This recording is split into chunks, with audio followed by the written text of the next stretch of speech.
The judge smirked. The prosecution laughed. A black teen stood in court, accused of a crime she didn't commit. They thought it was an easy case, until she spoke. The room fell silent. What she revealed next shattered their bias and turned the entire trial on its head. The courtroom buzzed with murmurs, the air thick with tension. On one side, rows of white spectators whispered amongst themselves, their gazes sharp with doubt, some sneering in amusement, as if this trial was nothing more than a joke. On the other side, black onlookers sat stiff-backed, watching closely, hoping, praying, that justice for once would be served. At the center of it all stood Nia Thompson, a 17-year-old black girl, her sneakers lightly squeaking against the polished courtroom floor as she shifted her stance. Despite the suffocating atmosphere of hostility, she remained unnervingly calm. No fidgeting hands, no darting eyes, no visible fear. The accusation? Fraud and impersonation. The reason? Nia had dared to file a legal case against a wealthy white businessman, exposing how he illegally evicted black families from their homes in a gentrified district. But instead of investigating the landlord, the system turned on her, branding her a liar, a manipulator, a criminal. The judge, a towering figure draped in a black robe, leaned back in his chair with a slow, deliberate smirk. Judge Harold Brenner, an old-school white man with a reputation for disproportionately sentencing black defendants, rested his chin on his palm, eyes glinting with amusement. "Well, well," he drawled, tapping a pen against his desk. "Miss Thompson, do you even understand the charges brought against you?" A few chuckles rippled through the gallery, mostly from white onlookers who saw her presence in court as a spectacle rather than a serious case. Nia didn't flinch.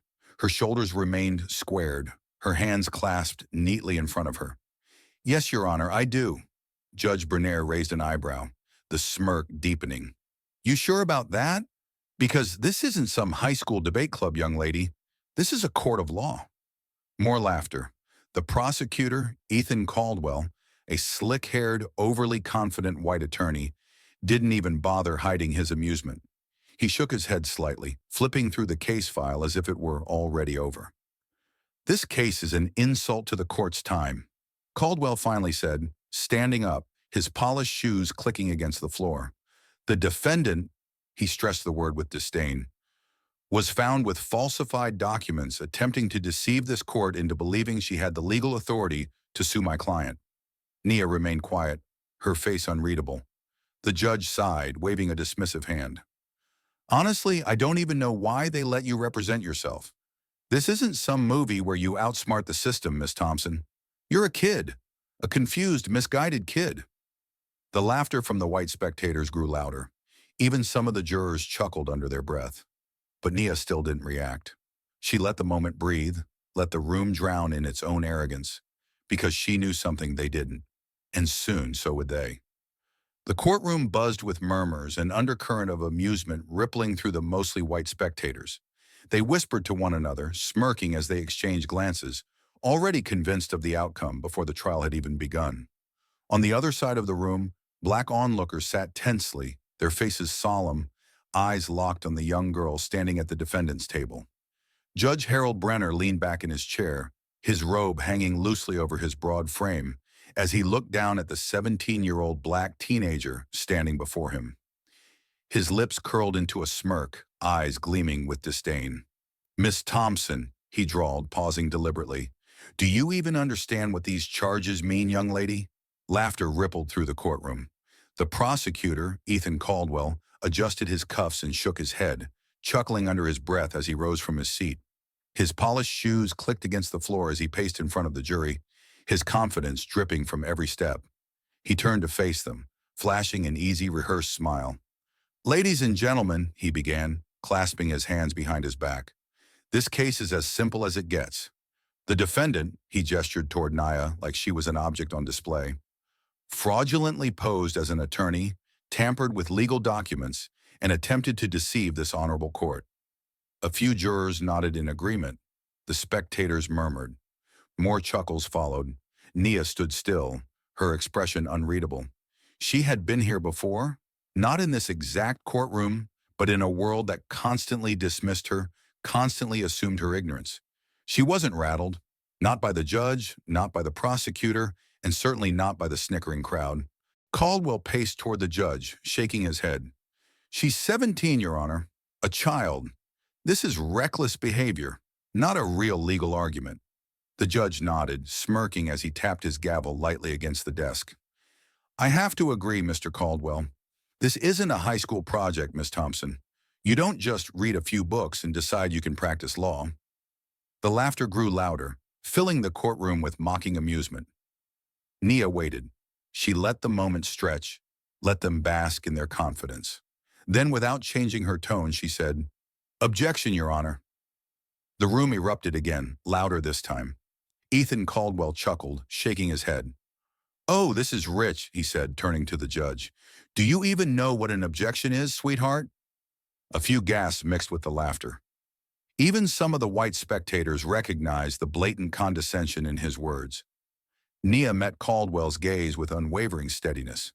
"Yes, and that was a leading statement, which I'm sure you know is improper in court." The laughter died instantly. Caldwell stiffened. The judge's smirk wavered. The shift in the room was subtle but undeniable. Nia didn't move, didn't blink. "Your Honor, may I approach the bench?" Bernaire exhaled sharply, rolling his eyes. "Why not?" "Let's see what nonsense you've come up with." The gallery whispered as Nia strode forward. She moved with purpose, confidence, a quiet storm brewing beneath her composed exterior. She reached into her bag and pulled out a thick legal file, placing it firmly on the judge's desk. A moment of silence followed. Judge Brenner raised an eyebrow as he flipped open the first page. His smirk returned briefly. But then, as his eyes scanned the document, the smirk disappeared. The courtroom noticed. Caldwell's confidence wavered. The jury leaned in slightly. Even the gallery quieted, sensing the sudden shift in energy. The judge flipped another page, then another. His lips pressed into a thin line. His fingers gripped the edge of the paper, just a little tighter. He looked up. "Where did you get this?" Nia clasped her hands together in front of her. "I prepared it," the gallery murmured. Some leaned forward, trying to catch a glimpse of what was written. Even some of the white jurors exchanged uncertain glances. Caldwell stepped forward, reaching for the file. "Your Honor, this is ridiculous. The prosecution's case is built on faulty evidence," Nia interrupted. Her voice was calm but firm. "Here are the chain of custody issues with Exhibit A. Here's how the timeline of my so-called forged documents doesn't align. And here's where procedural violations occurred during my detainment." Judge Brenner's jaw tightened as he looked to Caldwell. "Is this accurate?" Caldwell grabbed the file, flipping through it rapidly. His ears turned red. His eyes darted back and forth across the pages. She was right. Every single page, flawless. The prosecutor stumbled, searching for a way to dismiss it. "Your Honor, she's twisting technicalities." "Am I?" Nia turned to the jury, her voice measured, steady. "Or is the prosecution assuming that, because I'm young and black, I wouldn't understand how the legal system works?" Silence. A few of the white jurors shifted uncomfortably. The judge exhaled sharply. He glanced between the file in his hands and the girl standing confidently before him. The weight of the moment was undeniable. "Let's take a recess," he said, his voice quieter than before. "Court will reconvene in 20 minutes. Murmurs filled the air as the judge banged his gavel, signaling the break. Reporters in the back of the room scribbled furiously in their notebooks. Black spectators nodded at each other, some with small, knowing smiles. The white jurors who had previously laughed now wore more neutral expressions. Caldwell slammed the file shut, glaring at Nia as she calmly returned to her seat. She met his gaze completely unbothered, because she wasn't done yet, not even close. Judge Brenner sat motionless, his gavel resting against the desk as his jaw tightened. His amusement had vanished, replaced with something colder. Frustration, disbelief. He adjusted his glasses, his eyes locked onto Nia, scanning her face as if trying to find the trick, the deception, the flaw in her confidence. "Where did you get this knowledge?" His voice was sharp now, laced with irritation. His fingers drummed against the bench, his previous smugness gone. Nia didn't blink, didn't hesitate. She simply straightened her posture and delivered the words that would shatter the courtroom. "Because, Your Honor, I am a licensed attorney." Gasps rippled through the gallery. The journalists in the back, who had been lazily scribbling down notes, suddenly perked up. Pens scratched furiously against notepads. A camera clicked. The murmurs of the spectators turned into a buzz of disbelief, spreading through the room like wildfire. Caldwell let out a sharp, humorless laugh. "What?" His voice rose slightly, cracking with forced amusement. "What kind of joke is this?" Judge Brenner's face drained of color. His fingers gripped the edges of his desk, his eyes narrowing. "Miss Thompson," he said slower this time, his voice measured, "I hope you understand the consequences of perjury." Nia tilted her head slightly, the barest hint of a smile touching her lips. "I do, and I have no reason to lie. If you don't believe me, Your Honor, you're welcome to check the records." The judge's expression hardened, but he turned to the court clerk regardless. "Verify it." A new silence stretched across the courtroom as the clerk, a middle-aged woman with glasses perched on the edge of her nose, began typing furiously. The rapid clacking of her keyboard echoed in the hushed room. All eyes were on her. Caldwell shifted uncomfortably. His fingers twitched at his sides as he glanced toward the jury. A few of them were staring at Nia with something new in their expressions. Not just curiosity, but doubt. Doubt in him. Doubt in the case. The seconds dragged. The clerk stopped typing. She adjusted her glasses, squinted at the screen, then looked up. Her voice was almost a whisper. "It's true." The courtroom erupted. A mix of gasps, stunned whispers, and outright exclamations filled the air. Some of the black spectators nodded in satisfaction, their arms crossing over their chests. A few white onlookers exchanged uneasy glances, while others whispered frantically among themselves. Caldwell shot forward. "That's impossible." He snatched the file from the judge's desk, flipping through the pages as if expecting to find some mistake. This has to be wrong."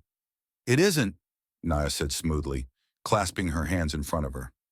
Judge Brenner ran a hand over his face, exhaling sharply. He looked like a man who had just been tricked, except he hadn't been. He had mocked her, dismissed her, humiliated her in his courtroom.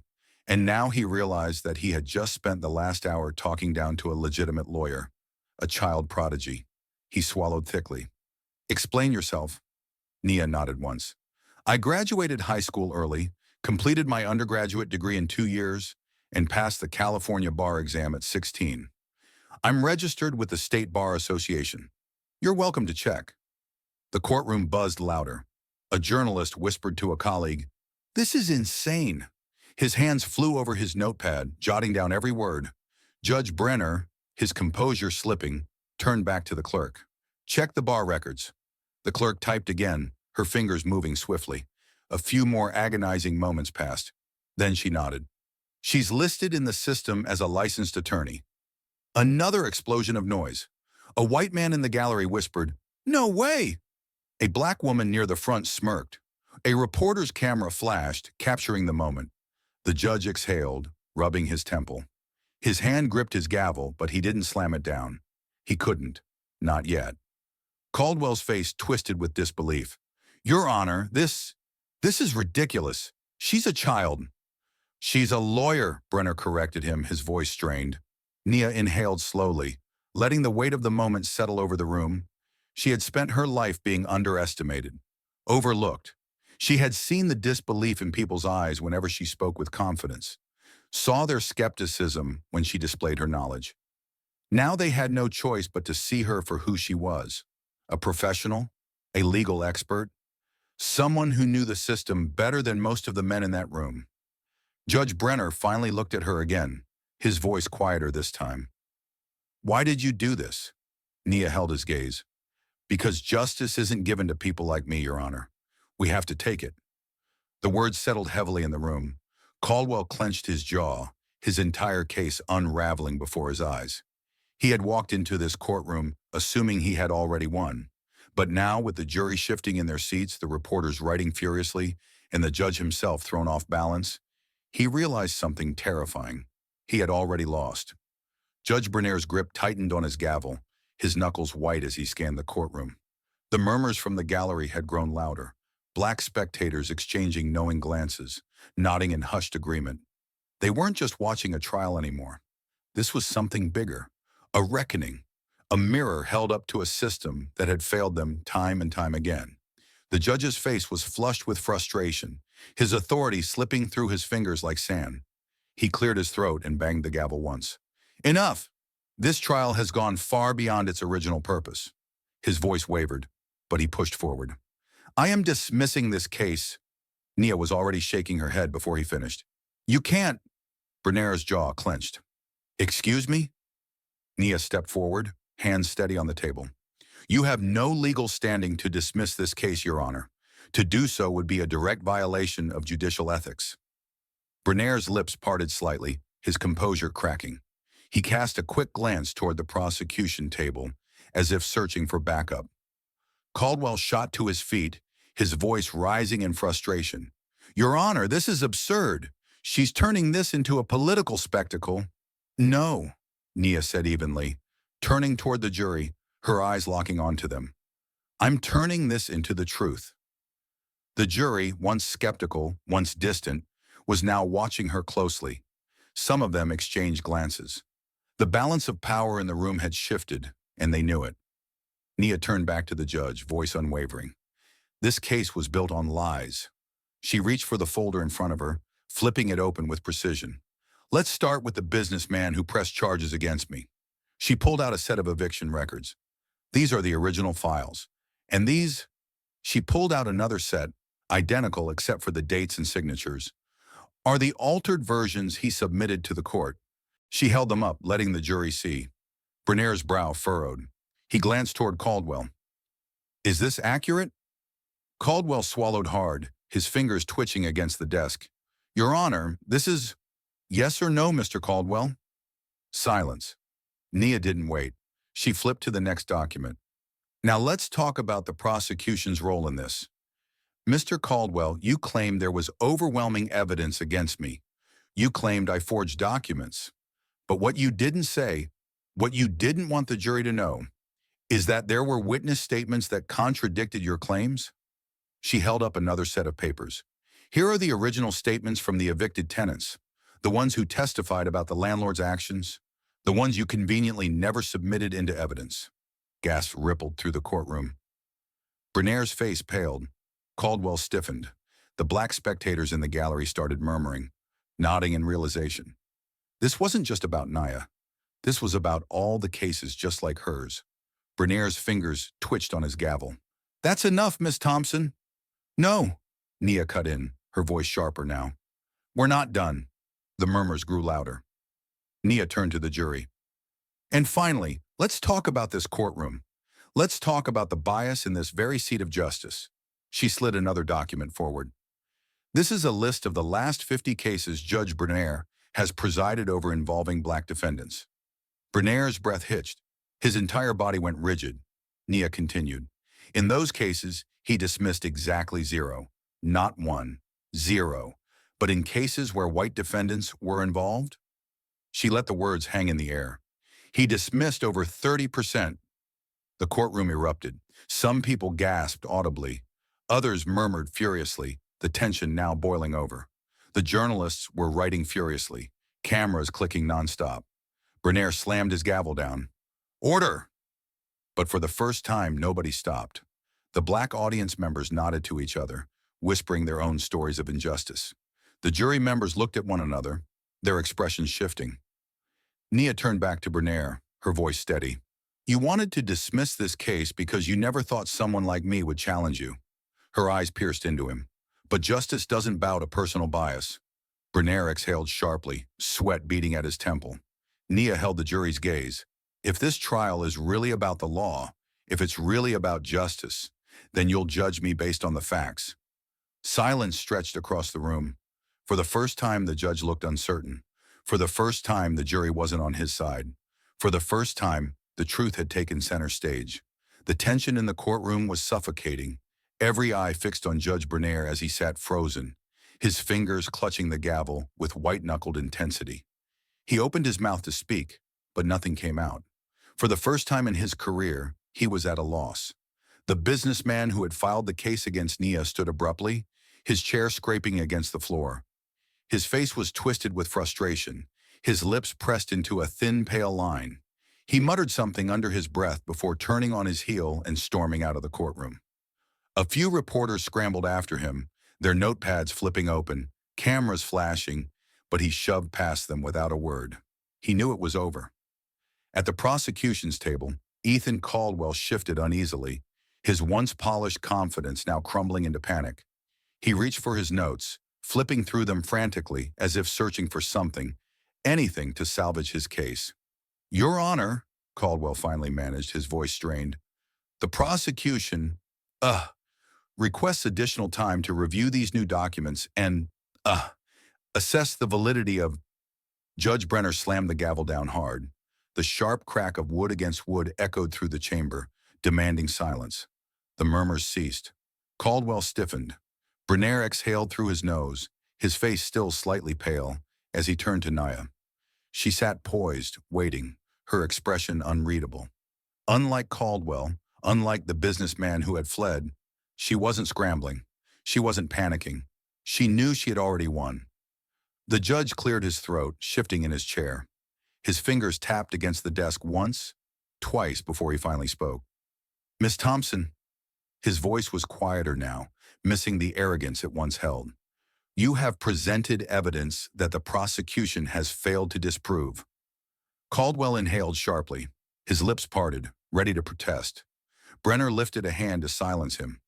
"Furthermore," the judge continued, "the court finds that the primary evidence used against you is unreliable. Chain of custody issues, suppressed witness statements, altered documents." He exhaled heavily. This trial should never have gone this far. Caldwell's face turned red. The jury members nodded to one another. The gallery, particularly the black spectators, sat forward in their seats, waiting for what they never thought they'd hear. Judge Brenner picked up his gavel again. "The case against Miss Thompson is hereby dismissed." For a fraction of a second, there was total silence. Then, applause. It started as a single clap, then another, until the courtroom erupted. Something like this had never happened in Brenner's courtroom before. Black families standing, cheering, clapping, nodding in victory. Even some of the jurors smiled slightly. Caldwell's jaw clenched as he grabbed his briefcase and stormed out, his face burning with humiliation. Judge Brenner sat motionless for a moment, watching it all unfold, his face unreadable. He had been on the bench for decades, unchallenged, unshaken. Now, for the first time in his career, he looked powerless. The sun hung low in the sky, casting golden streaks across the courthouse steps as Nia Thompson pushed through the heavy double doors. A wave of reporters surged forward, cameras flashing, microphones shoved toward her face. The sound of their voices blended into a single roar of questions, frantic and urgent. "Miss Thompson, how does it feel to win against the system? Did you ever doubt yourself? What's next for you?" A journalist near the front, her voice cutting through the chaos, asked the question that made the crowd go silent. "How did you do it?" Nia didn't hesitate. She looked directly into the camera, her expression steady, her voice unwavering. "Because justice isn't given, it's taken." The words hung in the air, and for a moment, there was nothing but silence. Then a flurry of notes scribbled, cameras clicking as her response echoed across headlines. She didn't wait for another question. She turned and walked down the steps, moving past the flashing lights and microphones. She had already said everything that needed to be said. The case had shaken the system. The evicted tenants, once tossed aside like they didn't matter, won back their homes. The landlord who had destroyed their lives, his assets were frozen, his legal team scrambling for damage control. Judge Brenner, the man who once ruled his courtroom like a king, now found himself under scrutiny. His history of dismissing black cases, his blatant bias, was now front-page news. The state's Judicial Oversight Committee had launched a formal investigation. But it wasn't just about the tenants or the judge. It was about every black defendant who had ever walked into a courtroom like hers, already condemned before they spoke. Nia had been dismissed, mocked, laughed at, but she had won, and the world had seen it. She was no longer just a teenager who had challenged the system. She was now a symbol, a national icon for Black resilience, for justice, for change. As she walked down the courthouse steps, her phone vibrated. A message from a number she didn't recognize. "We need more people like you in the system. Call me when you're ready." She stared at the text for a long moment before slipping the phone back into her pocket. She had stepped into that courtroom to prove a point. She left knowing she had started something bigger. The front desk staff smirked. The receptionist rolled her eyes. "Sorry," she sneered. "No rooms available." But when the black woman standing in front of them pulled out her phone and made one call, their entire attitude changed in seconds. Because in 10 minutes, they were about to realize who she really was. Olivia Carter, a formidable presence in the world of business, entered the Grand Sterling Hotel with expectations befitting its reputation. Known for her sharp acumen and no-nonsense approach, Olivia was a figure of inspiration and respect in the corporate world. This evening, she intended to enjoy the fruits of her labor in what was touted as one of the city's finest accommodations, the presidential suite, a lavish testament to luxury reserved exclusively for VIPs like herself. As Olivia stepped through the opulent lobby, her keen senses immediately registered a subtle but undeniable shift in the atmosphere. The air, usually buzzing with the discreet but efficient activity of well-trained staff, seemed to thicken with tension. Cold stares replaced the warm welcomes she was accustomed to at other high-end establishments. Hushed whispers filled the spaces between greetings, and the smiles that greeted her were perfunctory at best, their insincerity hanging in the air like a bad perfume. Unfazed on the surface, Olivia approached the front desk, her demeanor the epitome of grace under pressure. She placed her passport and confirmation email on the counter, her voice steady and clear. "Hi, I have a reservation under Olivia Carter." The receptionist, a young blonde woman named Jessica, gave Olivia a cursory glance that lingered just a second too long on her features before returning her gaze to the computer screen. "Are you sure you're in the right place?" Jessica's tone was edged with a poorly disguised smirk. Maintaining her composure, Olivia affirmed her statement. "Yes, my reservation was confirmed 2 weeks ago. I'm expected." With a dramatic sigh, Jessica tapped a few keys on her computer, her expression morphing into one of feigned concern. "Oh, I'm sorry," she cooed, the sweetness in her voice failing to mask its patronizing quality. "It looks like we don't have any rooms available." The silence that followed was palpable. Olivia's experience in the corporate world had honed her ability to detect deceit. She knew without a doubt that she was being lied to. Her reservation for the presidential suite was irrefutable, confirmed and paid for. Yet here she was, being dismissed with a fabrication so blatant it bordered on offensive. Before Olivia could challenge the claim, a male staff member behind Jessica let out a snicker. "Maybe try one of the hotels on the other side of town, sweetheart," he suggested, the term of endearment dripping with condescension. Laughter briefly echoed behind the desk, a sound that stoked the fire of indignation within Olivia. Yet, outwardly, she remained a portrait of calm. Her posture was impeccable, her face serene, her eyes betraying none of the storm brewing inside. But what these employees did not realize was the gravity of their mistake. They didn't just deny a room to a guest. They had sparked the ire of Olivia Carter. Underestimating her was not just a misjudgment, it was a miscalculation of potentially severe proportions. Because what they failed to recognize, in their haste to judge and dismiss, was exactly who Olivia Carter was. And as she stood there, the gears in her mind began to turn, plotting the course of action that would not only reveal her identity, but would also teach a lesson in respect and integrity, one they were unlikely to forget. Olivia was not just a guest. She was a force to be reckoned with, and she was about to make that very clear. Olivia Carter's poise never wavered as she stood steadfastly at the reception desk of the Grand Sterling Hotel. Her request to see the manager, met with Jessica's dismissive eye roll and a curt, "The manager's busy," did little to ruffle her. However, it was a clear indication of the level of service, or lack thereof, she could expect to receive. Yet, Olivia's composure faced a greater challenge moments later. As she stood waiting, a white couple entered the lobby. Their arrival seemed to act as a switch for Jessica, who instantly transformed from dismissive to delightfully welcoming. Welcome. Let me get you checked in, she beamed, her demeanor oozing eagerness and respect. Olivia watched, her sharp eyes missing none of the stark contrast in treatment, as Jessica promptly offered them a luxury suite, handling their reservation with a level of efficiency and warmth she had withheld mere minutes ago. The blatant disparity was a bitter pill to swallow. Olivia clenched her jaw, feeling a familiar surge of resolve stiffening her spine. Without a word, she discreetly pulled out her phone and began recording the proceedings.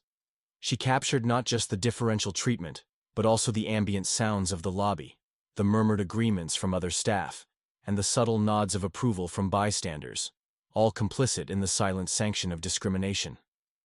The situation escalated quickly from there. Perhaps emboldened by their perceived success in handling what they assumed was an undesirable guest, Jessica leaned closer to Olivia, her voice low but clear enough for the recording.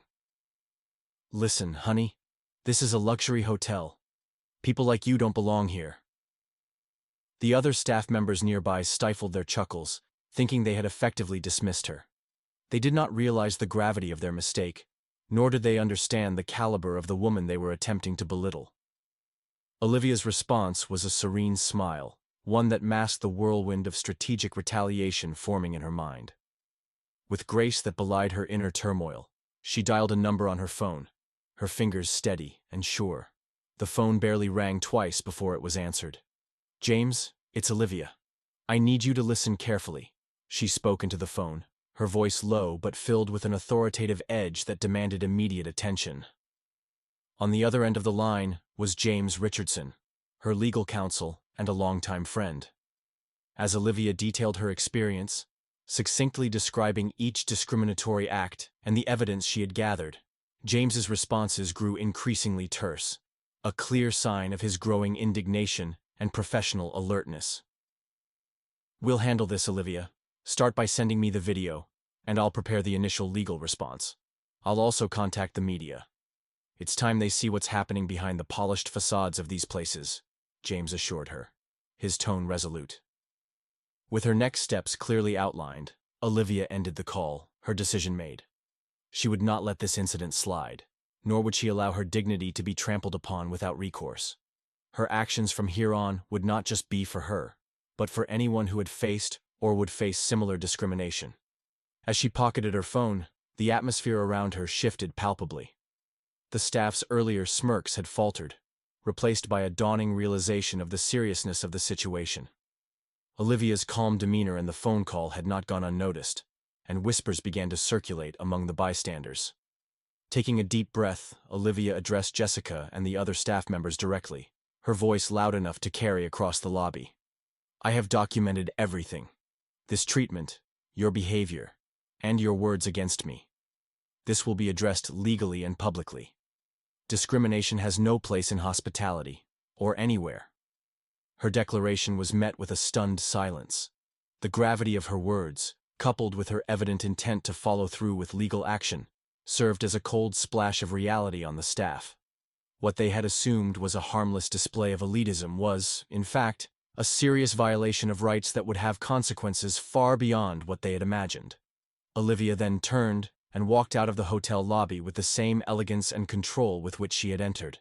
But this time, her exit was punctuated by the knowledge that she had set in motion a series of events that would challenge the very foundation of the Grand Sterling Hotel's practices. Behind her, the hotel staff scrambled to regroup, their earlier arrogance replaced by confusion and fear. They were left to ponder the repercussions of their actions, now painfully aware of the storm that was about to ensue. A storm that could very well redefine the future of their employment and the reputation of the Grand Sterling Hotel. Olivia Carter stood her ground in the opulent lobby of the Grand Sterling Hotel, her expression unreadable as she keyed in a number on her phone. The staff at the front desk watched her, a mix of disdain and superiority still etched on their faces, unaware of the turn events were about to take. As the phone connected and rang just once, Olivia placed it on speaker. A deep, authoritative voice answered, resonating throughout the quiet lobby. "This is Mr. Henderson, CEO of the Grand Sterling Hotel. Olivia, how's your stay so far?" The immediate silence that followed was palpable. Every eye turned to Olivia, then to the speakerphone, and back to Olivia again. The color drained from Jessica's face, and the male staff member who had made the derogatory comment earlier seemed to stop breathing for a moment. Olivia, with a calm smirk spreading across her lips, replied crisply, "Well, I was just refused my reserved presidential suite, because I apparently don't belong here." The response from the other end of the line was swift and thunderous. "Excuse me? Who refused you?" Mr. Henderson's voice boomed through the speaker, filled with disbelief and rising anger. With a slow, deliberate turn, Olivia faced the staff at the front desk. "The ones who just humiliated me," she stated plainly, her voice steady but loaded with implication. A collective gasp echoed through the lobby as the entire front desk team began to tremble, their earlier arrogance crumbling visibly. Mr. Henderson, catching the urgency and the severity of the situation, responded with a command that brooked no delay. "I'm on my way." Within 10 minutes, the CEO of the Grand Sterling Hotel, Mr. Henderson, stormed into the lobby. His presence was commanding, his expression thunderous as he took in the scene before him. Without wasting a moment, he ordered all the staff to line up in front of Olivia.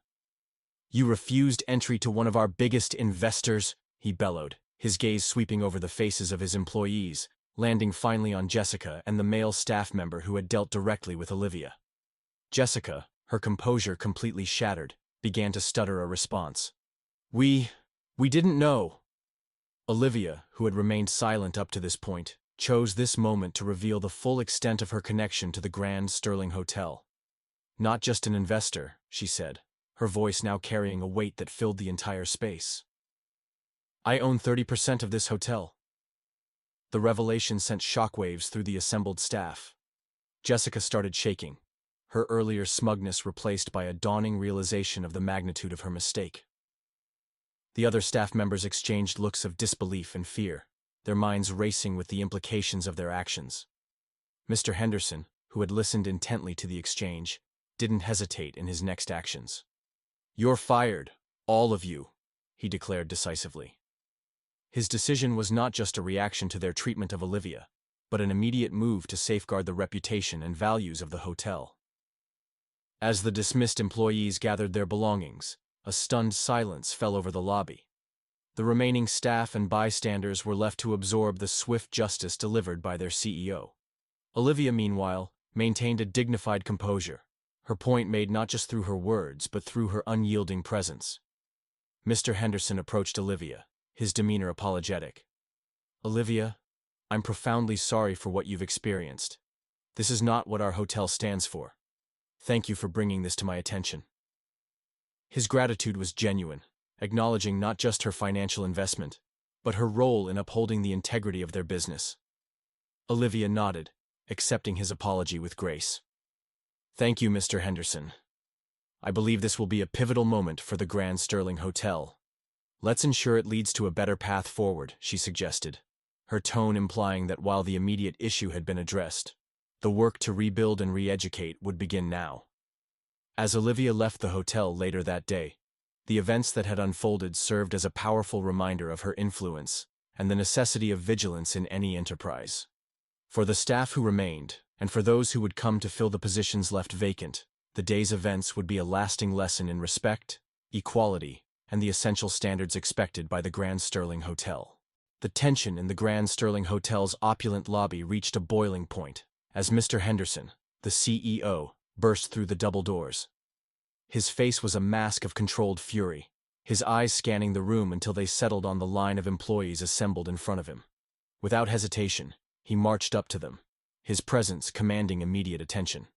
"You refused entry to one of our biggest investors?" His voice boomed through the lobby, echoing off the marble floors and crystal chandeliers. The staff members flinched under his glare, their earlier confidence dissolving into fear. Jessica, the receptionist who had initiated the discriminatory treatment, was visibly trembling. Caught off guard by the severity of the situation, she stuttered, We didn't know." Her voice was barely audible over the murmurs of shock from her colleagues. Olivia, who had maintained her composure throughout the ordeal, chose this moment to reveal the full extent of her connection to the hotel. With all eyes on her, she stated clearly and with undeniable authority, "Not just an investor. I own 30% of this hotel." The revelation hit like a thunderclap. Gasps filled the room, and Jessica's face went from pale to ashen. She seemed to shrink in place, her earlier bravado completely evaporated as the reality of her actions and their consequences sank in. Mr. Henderson, who had been momentarily taken aback by Olivia's announcement, quickly regained his composure. The gravity of the situation was clear, and he knew immediate action was necessary to salvage the reputation of his hotel and uphold its values. "You're fired, all of you," he declared without a moment's hesitation. His decision was not just about rectifying a single incident, but sending a message that discrimination of any kind would not be tolerated under his leadership. The employees who had participated in or condoned the discrimination were quickly escorted out by security. Their careers at the Grand Sterling Hotel abruptly ended. The lobby, once buzzing with whispers and chuckles, was now filled with a heavy silence, the remaining staff and bystanders processing the swift justice that had been meted out. Olivia watched the dismissals with a mixture of relief and sadness. Relief that justice was served, and sadness for the necessity of such actions. She turned to Mr. Henderson, who approached her with an apologetic and respectful demeanor. "Ms. Carter, I am deeply sorry for what you've experienced. This is not what our hotel stands for," he said earnestly. "I appreciate your restraint and the way you handled the situation. We will learn from this, and we will do better." Olivia nodded, accepting his apology. "Thank you, Mr. Henderson. Ensuring it doesn't happen again to anyone else is the best way forward," she replied. Her voice was firm, her mandate clear. As the dust settled, Mr. Henderson took proactive steps to prevent future incidents. He announced mandatory sensitivity training for all employees and initiated a review of the hotel's policies on customer interaction and discrimination. These actions were publicized as part of a broader commitment to fostering an inclusive and welcoming environment. Meanwhile, the video Olivia had recorded went viral, sparking widespread outrage and a national conversation about discrimination in the hospitality industry. It brought to light other instances of bias and unfair treatment by staff at different locations, prompting a wave of testimonials from past guests who had experienced similar issues. The backlash was severe but constructive. It forced the hotel to reevaluate its practices and to make significant changes in its management and staff training programs. The incident, and Olivia's role in bringing it to light, became a case study in many business ethics discussions, cited for its lessons on corporate responsibility and the power of individual action against injustice. In the aftermath, Olivia's reputation as a formidable businesswoman and advocate for equality grew even stronger. She continued her partnership with the Grand Sterling Hotel, now not just as an investor, but as an active participant in shaping its policies and ensuring its commitment to upholding the dignity and respect of all its guests. The Grand Sterling Hotel learned a hard lesson, but it emerged better equipped to offer genuine hospitality, thanks to the courageous actions of one determined woman and a CEO willing to uphold the true values of his business. In the wake of the climactic showdown in the lobby of the Grand Sterling Hotel, Olivia Carter was finally escorted to her presidential suite, the room she had originally booked but was denied access to upon her arrival. This gesture, while overdue, was made without charge, a small token of apology from a hotel trying to right its wrongs. As Olivia settled into the opulent space, she reflected on the tumultuous events, her resolve strengthened rather than shaken by the ordeal. Meanwhile, Mr. Henderson, the CEO, wasted no time in addressing the public fallout from the incident. He issued a comprehensive public apology, acknowledging the unacceptable behavior of his staff and outlining the steps the hotel was taking to ensure such discrimination never occurred again. His statement was broadcast across multiple media platforms, accompanied by a video that emphasized his and the hotel's commitment to diversity and inclusion. The video that Olivia had discreetly recorded during her initial encounter at the front desk quickly went viral after she posted it online. It captured not just the discriminatory remarks and actions of the staff, but also her calm, measured response and the eventual intervention by Mr. Henderson. The video sparked widespread outrage and condemnation, serving as a stark reminder of the ongoing challenges faced by individuals subjected to racial discrimination in supposedly safe and professional environments. The backlash against the Grand Sterling Hotel was swift and severe. Social media platforms were flooded with comments criticizing the hotel for its staff's behavior, with many users sharing their own stories of similar experiences at other hotels. The incident resonated with a broad audience, leading to calls for more stringent policies on corporate responsibility and employee training across the hospitality industry. In response to the viral video and the negative attention it brought, other employees of the Grand Sterling Hotel began to come forward, sharing their observations and experiences regarding past discriminatory practices that had been overlooked or unaddressed by previous management. These testimonials further fueled the public debate on the need for systemic change within the industry. Mr. Henderson took these revelations seriously and initiated several immediate changes. He established a new oversight committee tasked with reviewing all complaints of discrimination and implementing regular training sessions for all employees, focused on cultural sensitivity and ethical customer service. Furthermore, he reached out to community leaders and diversity experts to help guide the hotel's efforts to rebuild trust and improve its policies. Olivia's role in catalyzing these changes was widely recognized and praised. She was interviewed by several major news outlets, where she spoke not only about her experience, but also about the broader implications for racial equality and corporate accountability. Her poised demeanor and articulate commentary made her a respected voice in the ongoing discussion about racism and discrimination in the service industry. The Grand Sterling Hotel's commitment to rectification and improvement was tested over the following months. Under Mr. Henderson's leadership, and with Olivia's continued involvement as a consultant and advocate, the hotel began to transform its culture. This transformation was reflected in its hiring practices, its employee training programs, and its marketing strategies, all of which now emphasized inclusivity and respect for all guests. As the hotel worked to regain its stature as a premier destination, the changes implemented in the aftermath of Olivia's experience had a ripple effect throughout its chain of properties. The Grand Sterling Hotel not only recovered from the backlash, but also emerged as a leader in the hospitality industry for its proactive stance against discrimination and its dedication to ensuring a welcoming environment for all guests.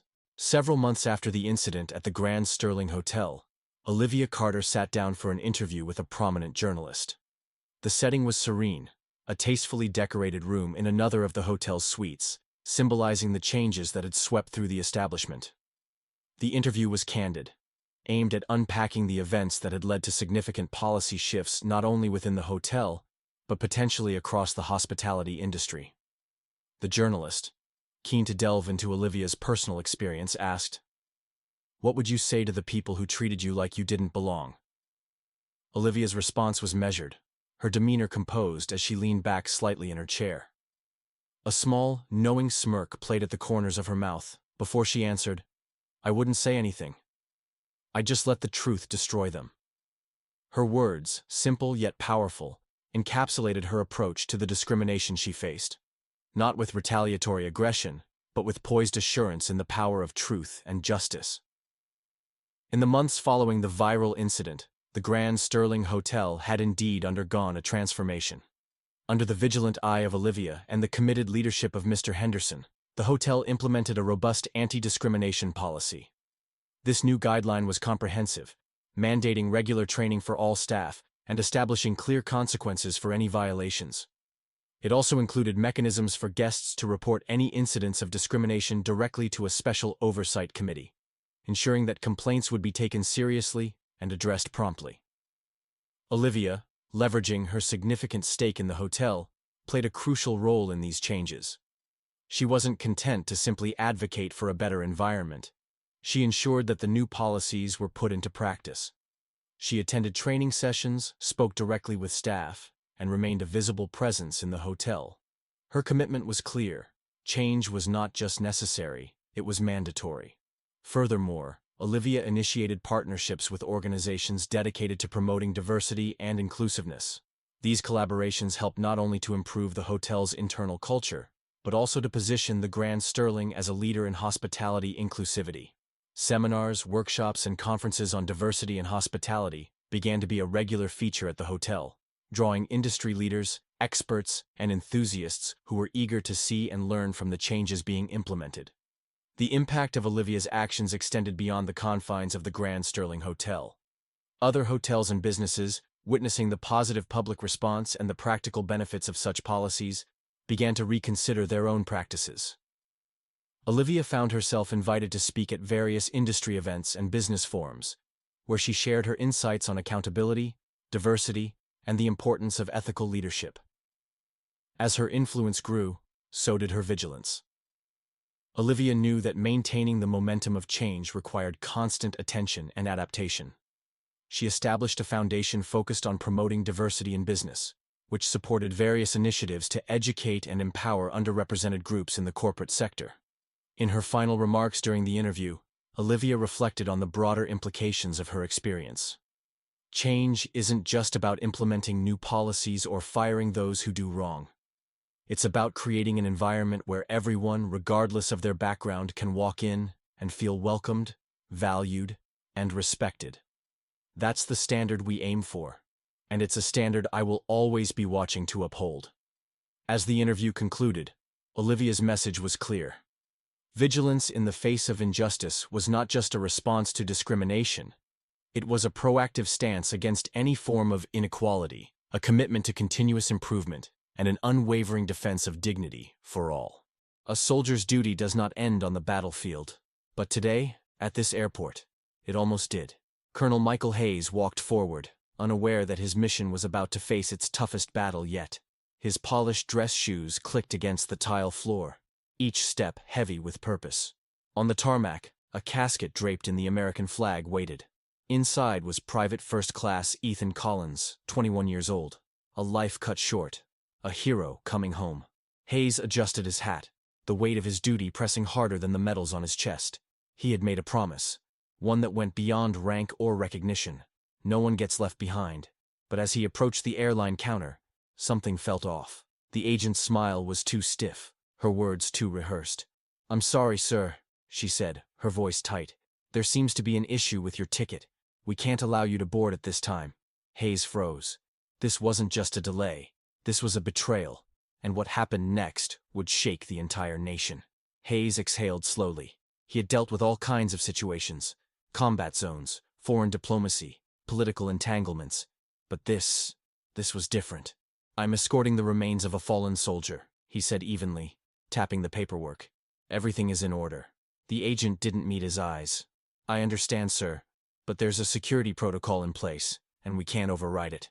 Hayes kept his voice steady. "Security protocol?" "Yes, sir," she said, forcing another weak smile.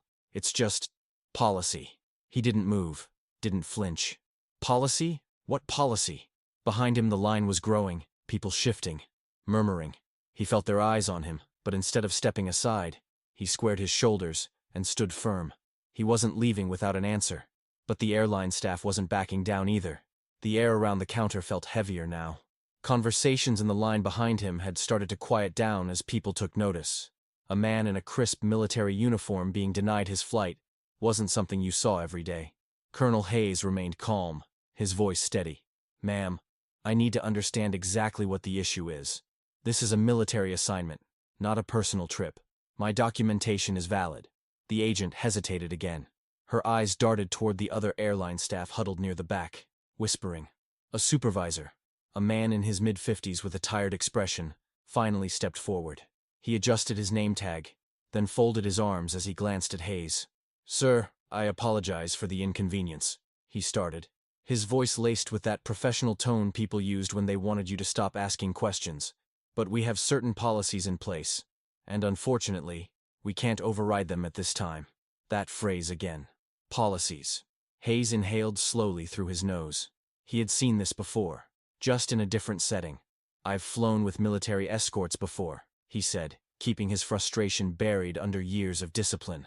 "I know the procedure, and I know there's no policy stopping me from boarding. So let's be honest. What's the real reason I'm being denied?" The supervisor cleared his throat and shifted on his feet. "It's just an extra security measure. Nothing personal, sir." Nothing personal. That was rich. Hayes tightened his jaw but didn't let the anger take over. He had been in too many rooms where people hid behind vague explanations like this. They were testing his patience, waiting for him to lose his temper, to give them a reason to call security. He wasn't going to give them that satisfaction. The people in line were watching now. A woman in a red blazer whispered something to her husband. A young man holding his boarding pass frowned, glancing at the airline employees like he was trying to make sense of what was happening. Then a voice cut through the tension. "Sir, do you have an issue with his military clearance?" Hayes turned his head slightly. A man a few spots behind him in line had spoken up. He was older, maybe mid-60s, with a weathered face and a USMC hat pulled low over his brow. A Marine. A veteran. The supervisor looked uncomfortable. "No, sir. This isn't about clearance. We just have to follow standard protocol." The Marine let out a sharp breath. "Yeah, I've been through security 1,000 times, and I've never seen protocol stop a soldier from escorting one of our own home." He folded his arms. "So what is it?" More murmurs spread through the line. People started pulling out their phones, recording. The shift in the air was palpable. The staff behind the counter could feel it too. The agent who had originally denied Hayes stole a glance at her supervisor, looking unsure now. The supervisor sighed, rubbing a hand over his temple. He looked at Hayes again, the weight of the moment settling in. "Let me check something," he muttered before walking off. The agent at the counter kept her gaze down, suddenly very interested in her computer screen. Hayes didn't move. He stood tall, shoulders squared, staring straight ahead. He wasn't going anywhere. But neither was this story. The murmur in the terminal was no longer just background noise. It was focused, charged. People in line were no longer just waiting for their flights. They were watching, recording. The Marine who had spoken up earlier wasn't the only one who looked irritated. A middle-aged woman in a denim jacket clutching her purse shook her head and leaned toward her husband. "This isn't right," she muttered. "He's in uniform." A younger man in a hoodie pulled out his phone and started typing, his fingers moving fast. People were taking notice, and that was dangerous for the airline. Hayes kept his expression unreadable, but inside, he was taking note of every detail. The supervisor hadn't returned yet, which meant one of two things. He was either scrambling for an excuse or waiting for this to die down. Neither was going to happen. Then a voice came from behind him. "Excuse me, sir?" Hayes turned his head slightly. A young woman, no older than 25, was standing a few feet away, phone in hand. Her eyes were uncertain, but determined. I don't mean to intrude, but I just want to make sure I understand. They're not letting you board?" Her voice wasn't loud, but the way she said it, careful, deliberate, made people nearby pay even more attention. Hayes exhaled, glancing at the agent behind the counter. "That's correct." The young woman blinked, as if she expected to hear a different answer. She hesitated for just a second, then nodded once and turned her phone screen toward him. "I'm live right now," she said. "People need to see this." And just like that, the floodgates opened. Another man held up his phone. "This is wrong," he said, shaking his head. "This man is literally escorting a fallen soldier." A woman further back raised her voice. "Hey, excuse me?" She waved her hand toward the counter. "Can someone explain why he's being denied?" A few people shifted uncomfortably, clearly unsure whether they should get involved. But the energy in the room had changed. What started as quiet murmurs had grown into something bigger, something the airline staff could no longer ignore. The agent behind the counter looked like she wanted to shrink into the floor. Her hands were frozen over the keyboard, eyes flickering to the camera lenses pointed in her direction. Then the Marine from earlier took a step forward. He was done playing nice. "I've seen a lot of things in my time," he said, voice steady but firm. "But I never thought I'd see the day when an American soldier, especially one escorting the remains of a brother in arms, was treated like this." The terminal had gone eerily quiet. Even the usual airport announcements over the speakers seemed distant, muted. The only sound was the recording beeps from phones capturing every second of what was unfolding. The Marine squared his shoulders. "This is a disgrace." The agent swallowed hard. Her fingers trembled as she clicked at her keyboard again. The supervisor was still nowhere to be seen. Passengers whispered. A baby fussed in its stroller. But the mother, instead of soothing the child, was staring at her phone, reading something with a look of disgust on her face. Then, somewhere in the back of the line, a man muttered, "It's already trending." Hayes didn't move. He didn't need to. The world was watching now. The tension in the terminal was thick. The supervisor was still gone. The airline staff stuck in awkward silence. Phones were out, recording, tweeting, streaming, and then, like a spark hitting dry grass, it spread. The young man in the hoodie, still glued to his phone, let out a low whistle. "Damn, this is everywhere now." Hayes didn't react. He knew better than to celebrate too soon. But from the way the agent behind the counter stiffened, he could tell she knew it too. The woman in the denim jacket checked her phone and gasped. "Oh my God," she whispered to her husband. "It's already on Facebook." The older Marine grunted, pulling out his own phone. They don't even know what kind of storm they just started. Then, as if on cue, the airport's loudspeaker crackled to life. "Attention, passengers. Due to unforeseen circumstances, Flight 237 to Phoenix will be delayed. We apologize for any inconvenience." A few groans rippled through the crowd, but most people weren't even paying attention.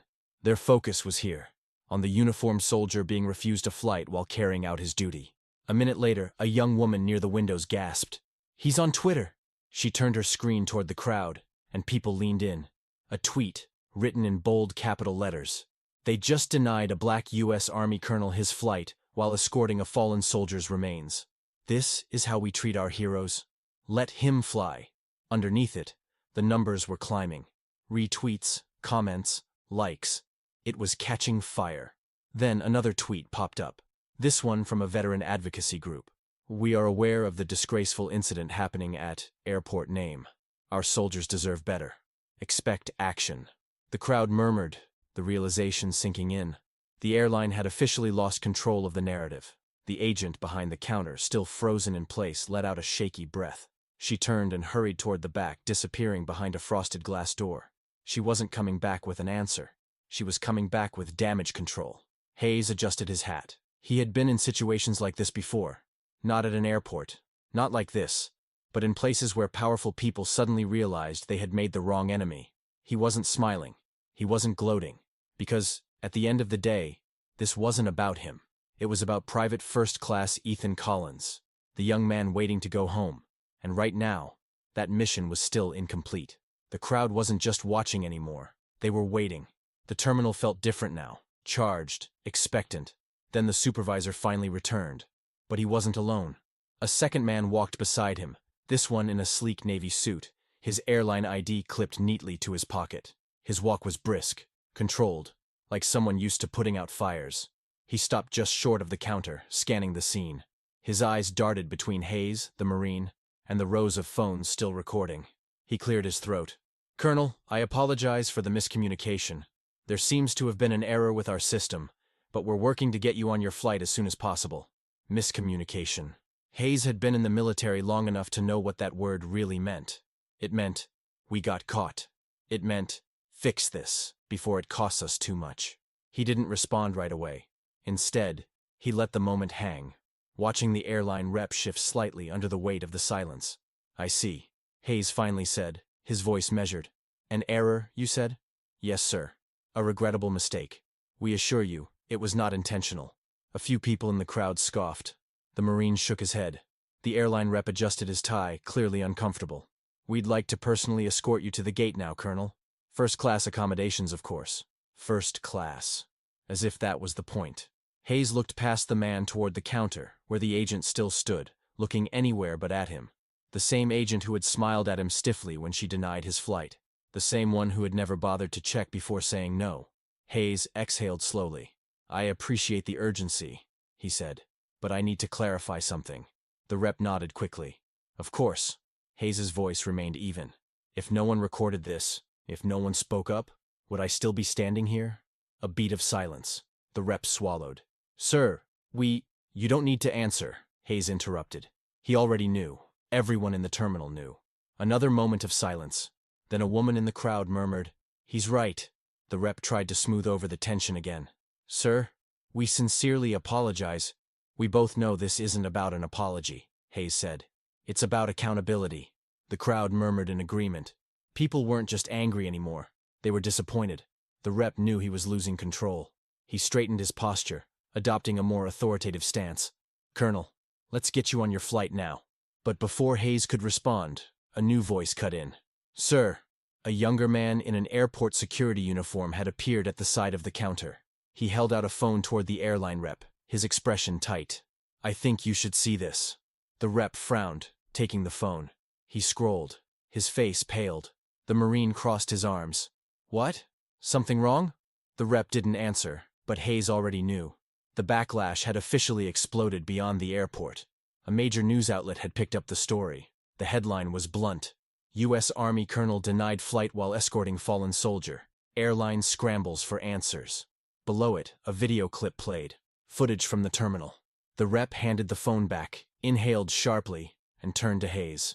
"We deeply regret this situation." His voice was thinner now, forced. "We'd like to issue a public statement clarifying." Hayes cut him off. "The public already knows the truth." Silence.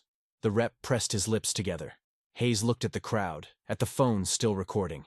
He turned back to the representative. "I don't need first class. I don't need special treatment. I need respect. And so does the soldier I'm escorting." Another murmur ran through the crowd. The rep gave a stiff nod, as if that was all he could do now. "Understood, sir." The Marine let out a small, approving grunt. Hayes adjusted his hat. "Now, let's finish this mission." But the consequences for the airline were just beginning. The airline had lost control of the situation.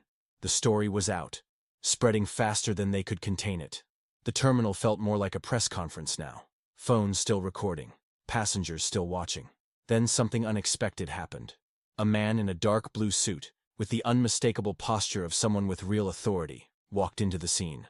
He wasn't from the airline. He wasn't airport security. He was military. The room shifted. People moved aside instinctively as the man approached. His ID badge flashed briefly as he stepped up to Hayes and extended his hand. "Colonel," he said firmly. "I'm Major Thomas Beckett, Department of the Army. We've been informed of the situation." Hayes shook his hand, his grip strong. He didn't need to ask how the major got here so quickly. The military doesn't play when it comes to its own. Beckett turned to the airline rep, his voice crisp. "We are handling this now. Colonel Hayes and the remains of Private First Class Collins will not be flying commercial." The rep blinked. Sir, you were just about to cover your tracks," Beckett interrupted. His tone was polite, but it carried weight. He glanced at Hayes. "Sir, the Pentagon has arranged for a private military flight. Your transport is waiting." A murmur rippled through the crowd. People exchanged glances. The U.S. military had stepped in. Hayes exhaled. Not out of relief. He didn't need saving. But because this mission was finally back on course. He gave a small nod. "Understood, Major." Beckett's gaze flicked toward the airline rep one last time. "This will be addressed." It wasn't a threat. It was a promise. Hayes turned back to the Marine, who had been watching the entire exchange with satisfaction. "Appreciate you, brother." The Marine tipped his head. "We look out for our own." Hayes gave the room one last glance. The people who had spoken up, who had refused to let this slide, who had made sure this story was heard. He adjusted his uniform, squared his shoulders, and walked out. Not toward the gate, but toward something bigger. But for the airline, the fallout was just getting started. The airline thought the story would fade. Apologies issued. Press releases drafted, damage controlled. But the public didn't forget. News outlets picked it up. Veterans organizations demanded answers. Politicians called for accountability. By the end of the week, the airline's stock had plummeted, and a hashtag calling for a boycott was trending nationwide. For Colonel Hayes, the fight wasn't about headlines or hashtags. It was about respect. For Ethan Collins, for every soldier who never made it home, and for the promise that no one gets left behind. As Hayes stood by Ethan's casket, watching the young soldier's family receive him for the last time, he knew the real battle wasn't over. Respect shouldn't require a viral video or public outrage. It should be the standard. And to those who stood with him that day, the Marine, the passengers, the strangers who refused to stay silent, he owed a debt of gratitude. Together, they proved something powerful. When people stand together, injustice has nowhere to hide. So, if you believe in accountability, if you believe in honoring those who serve, let your voice be heard. Because silence is the enemy. And next time, the story might not go viral. Daniel Carter, the multimillionaire CEO of a major retail chain, goes undercover in one of his own stores. His plan? Observe his employees in action. But when a cashier, completely unaware of his true identity, starts talking trash about the company and its owner, Daniel freezes on the spot, because what this cashier is saying could destroy everything. Daniel Carter had spent years building his company, Carter's Essentials, from the ground up. What had once been a small corner store had grown into a thriving supermarket chain with locations across the state. To Daniel, it was more than just a business. It was his legacy. His stores were known for top-tier service, fair prices, and customer satisfaction. At least, that is what Daniel thought. Lately, however, Troubling reports had begun piling up. Customers were complaining about rude staff, missing discounts, and strange charges on receipts. Even worse, whispers of unfair treatment towards certain customers were beginning to surface. Daniel took these complaints seriously, but every time he confronted his senior managers, he got the same rehearsed response. "Sir, everything is running perfectly fine. No issues, no problems, just excuses." But Daniel was not convinced. A gut feeling told him something was wrong, something his managers were hiding. So, he made a decision. He was going undercover. For 1 week, he would leave his executive office, trade in his tailored suits, and step onto the floor as a regular employee. No special treatment, no authority, just an ordinary worker. He dressed in a basic store uniform, the same blue polo and khaki pants his cashiers wore. His golden CEO name tag was replaced with a simple plastic one that read, "Dan, Trainee." No one in the store would know who he was. His plan? Observe, listen, and see the truth for himself. Walking into one of his own stores as a trainee cashier, Daniel felt an odd mix of excitement and unease. Would his employees treat him well? Would they follow the customer service standards he had built? Or would he finally uncover the truth? He took his place behind the counter, standing next to a seasoned cashier. Her name tag read Jessica. She barely glanced at him. Her posture was relaxed, too comfortable, like she knew she could get away with anything. Daniel kept his expression neutral. Just watch and listen, he reminded himself. But what he did not expect, what he never could have prepared for, was that the truth would hit him like a freight train. Because Jessica, the very cashier standing next to him, would say something so shocking, so career-ending, that Daniel would freeze in place, his heart pounding, his breath caught in his throat, and in that moment, he would realize everything he thought he knew about his company was a lie. Daniel Carter, the founder and CEO of Carter's Essentials, was no stranger to hard work. Having built his supermarket chain from a single storefront to a multi-state operation, he prided himself on his commitment to customer satisfaction and employee welfare. However, recent customer complaints and unsettling employee feedback had started to paint a different picture, one that Daniel could not ignore. Daniel decided that to truly understand the issues, he needed to see the operations from the ground level. He devised a plan to go undercover, disguising himself as a new employee named Dan. Dressed in the standard employee uniform and a name tag that bore no trace of his executive status, he aimed to blend in as a trainee cashier at one of his busiest stores. On his first day, Daniel was assigned to train under Mike, a veteran cashier known among the staff for his dismissive attitude towards management and questionable customer service ethics. Mike's reputation for bending rules was well known among his peers, but had somehow never been flagged in a way that prompted a formal review. This oversight was something Daniel had come to regret as he embarked on this undercover journey. As they began their shift, Mike wasted no time in sharing his views on the job. "You'll learn that around here. It's every man for himself. The bosses don't care about us, so why should we care?" he said, a sneer evident in his tone. Within the first hour, Daniel watched as Mike interacted with customers with a level of disdain that was both shocking and disheartening. Mike openly mocked an elderly woman struggling with the new digital payment system, telling her she might be better off sticking to cash. When a young couple questioned an unexpected charge on their bill, Mike dismissively told them it was a standard fee that couldn't be waived, even though no such fee existed. As the day progressed, Daniel's initial unease turned into alarm. Mike's behavior grew increasingly bold. He bragged about overcharging distracted customers, especially during rush hours when people were less likely to scrutinize their receipts. "It's the easiest way to make a few extra bucks," Mike chuckled, oblivious to the identity of his new trainee. Daniel's concern deepened when Mike began sharing more of his exploits. During a quiet moment between customer rushes, Mike leaned in close and whispered, "You see, Dan, the trick is to keep the boss thinking you're on his side while you take a little off the top. I've got schemes that Carter himself wouldn't even notice." Hearing his own name used so contemptuously stung Daniel, but he maintained his composure, noting everything. Mike went on to detail how he manipulated sales records and pocketed cash from voided transactions.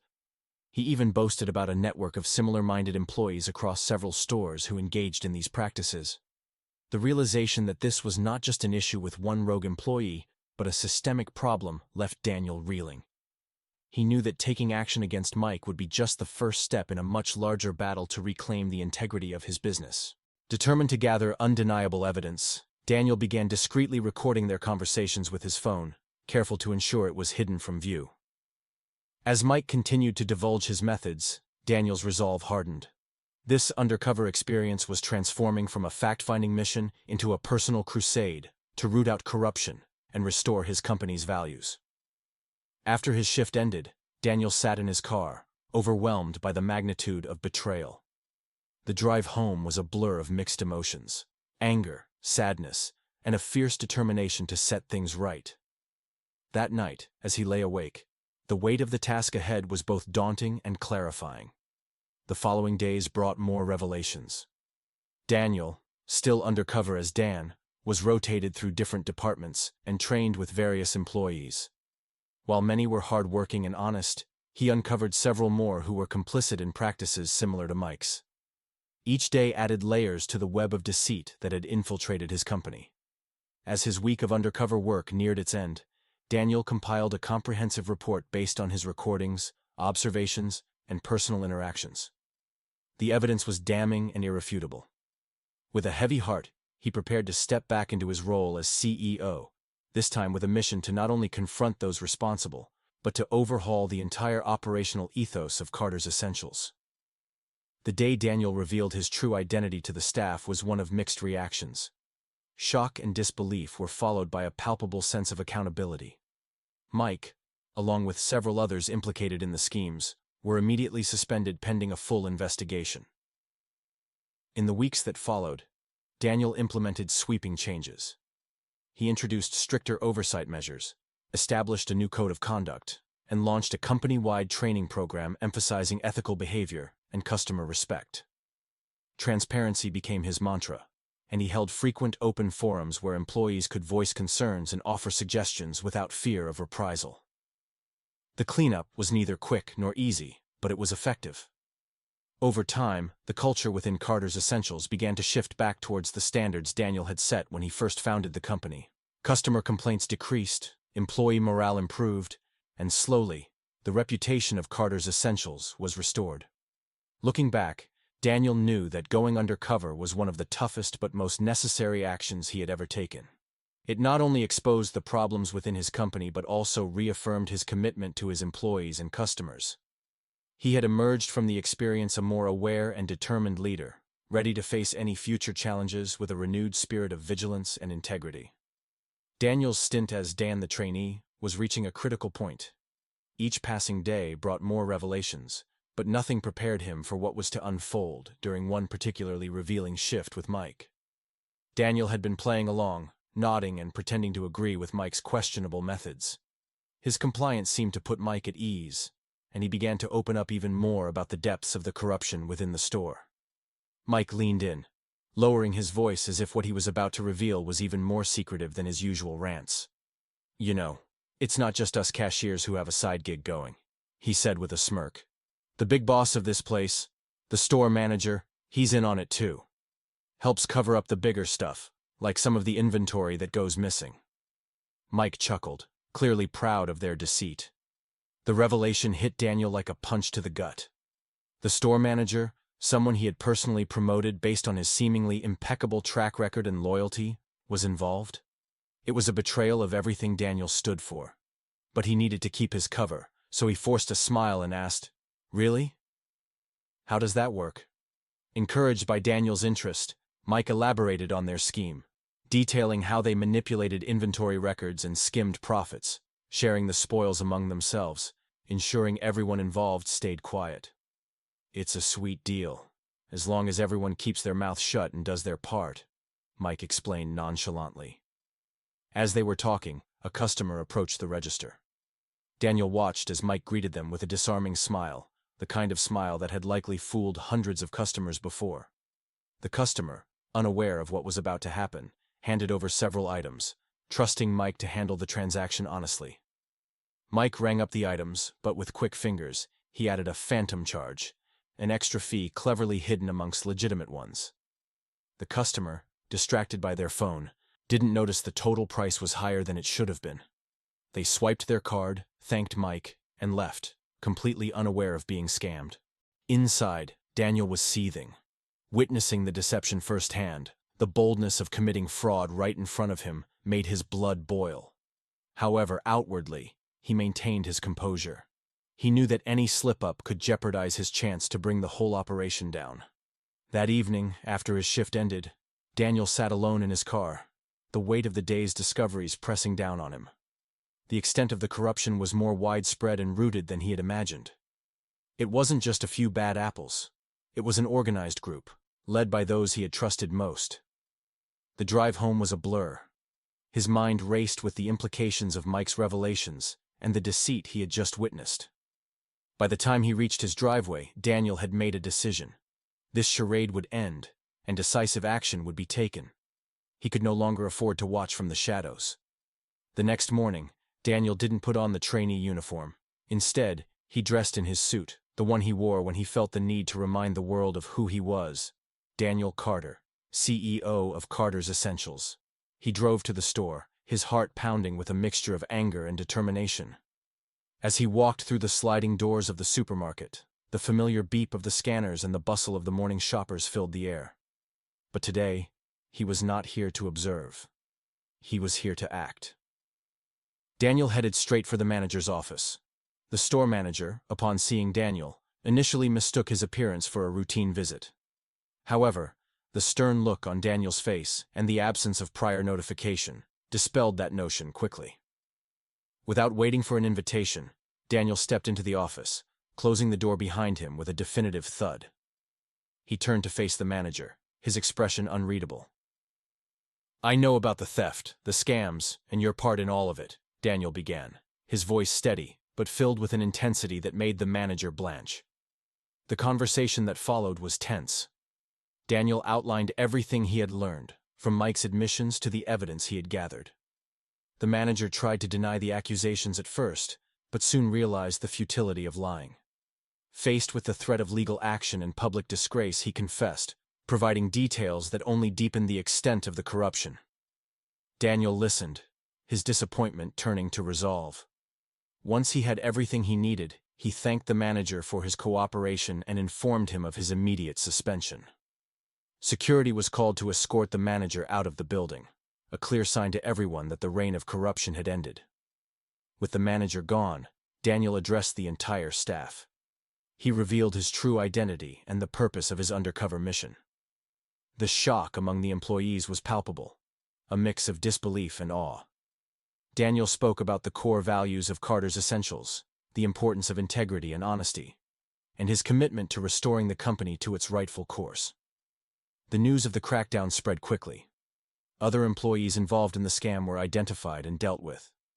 New management was brought in, and strict new policies were implemented.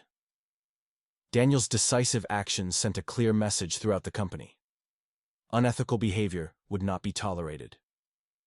In the following months, Daniel's presence in the company became more pronounced.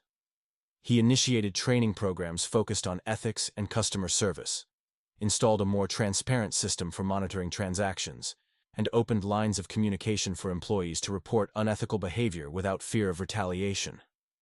The transformation was not overnight, but it was profound. Customer satisfaction improved, employee morale boosted, and slowly, the tarnished reputation of Carter's Essentials began to shine once again. Daniel's bold move to expose and correct the corruption had not only saved his business, but had also reaffirmed his belief in the principles upon which he had built his empire. Daniel's journey from undercover trainee to a decisive leader exemplified his dedication to his company and his moral compass. It was a stark reminder that leadership is not just about overseeing operations, but about upholding values that foster trust and respect. The morning sun had barely risen, but the atmosphere inside the Carter's Essentials store was tenser than any midday rush. A mandatory staff meeting had been called, an unusual occurrence that had sparked a buzz of speculation among the employees. They gathered in the main hall, a space usually filled with the sound of checkout beeps and customer chatter, now repurposed into a makeshift assembly area. Daniel Carter walked in at precisely 8 a.m., the posted start time of the meeting. Gone was the trainee attire he had donned for the past week. In its place, he wore a sharp business suit, the kind that screamed authority and demanded respect. The transformation from Dan the trainee to Daniel Carter, the CEO, was stark and deliberate. As he stepped forward, the room fell into a hush. Eyes widened and whispers ceased. Mike, who was laughing with a colleague moments earlier, went pale the instant he saw Daniel. The color drained from his face, leaving him looking like he'd seen a ghost. Beside him, the store manager's expression shifted from confusion to dread in a matter of seconds. He seemed to shrink, his body tensing as if bracing for an impact. Daniel didn't waste time with pleasantries. He moved to the front of the room, where a small table held a laptop connected to a speaker system. The air was thick with anxiety. You could almost hear the collective heartbeat of the staff. "I'm sure you are all wondering why I've called this meeting," Daniel began, his voice calm, but carrying a sharp edge that cut through the silence. "Over the past week, I've been among you, not as your CEO, but as Dan, a trainee cashier." A murmur swept through the crowd. Eyes darted back and forth, and the pieces started falling into place for the staff. Daniel continued. "I've learned a lot during my time at the registers, much more than I expected." He paused, turning his laptop around, facing the gathered employees. "And I believe it's best if you all hear what I've discovered." With a click, the room filled with the sound of Mike's voice, not from the man himself, but from the recording Daniel had made.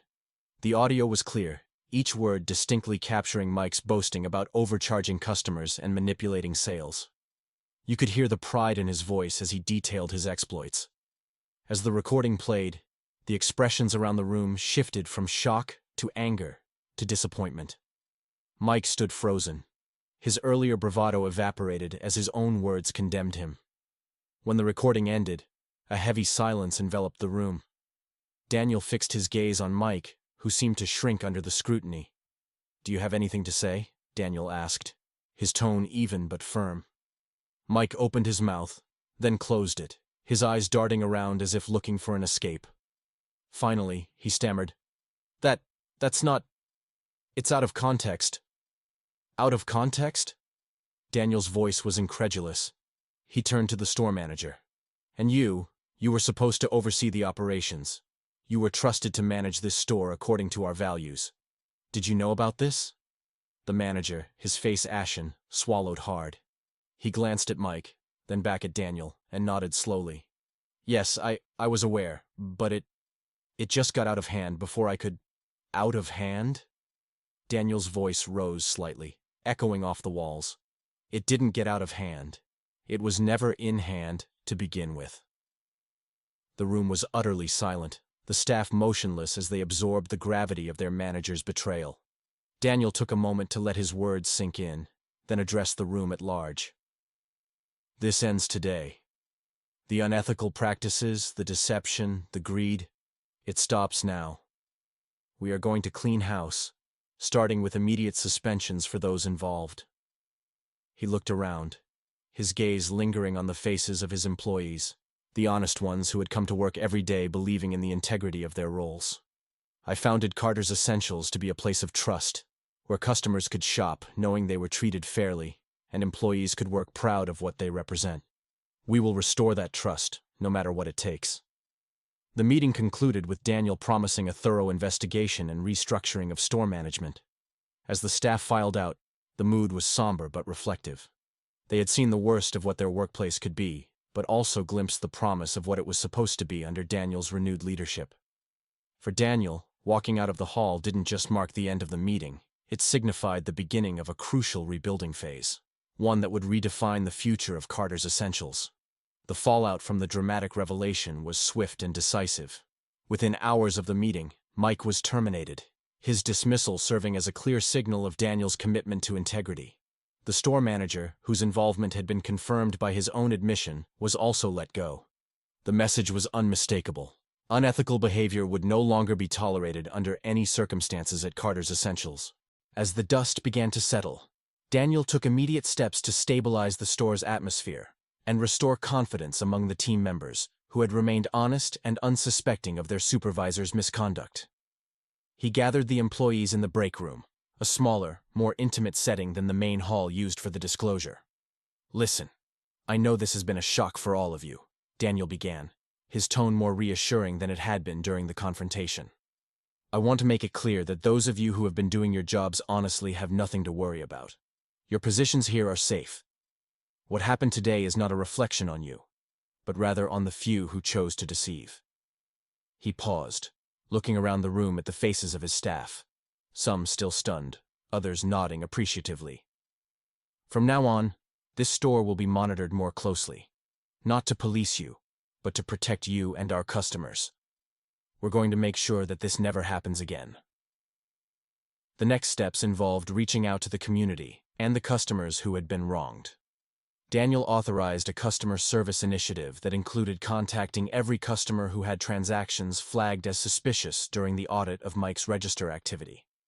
These customers received personalized apologies and were offered full refunds for any discrepancies found.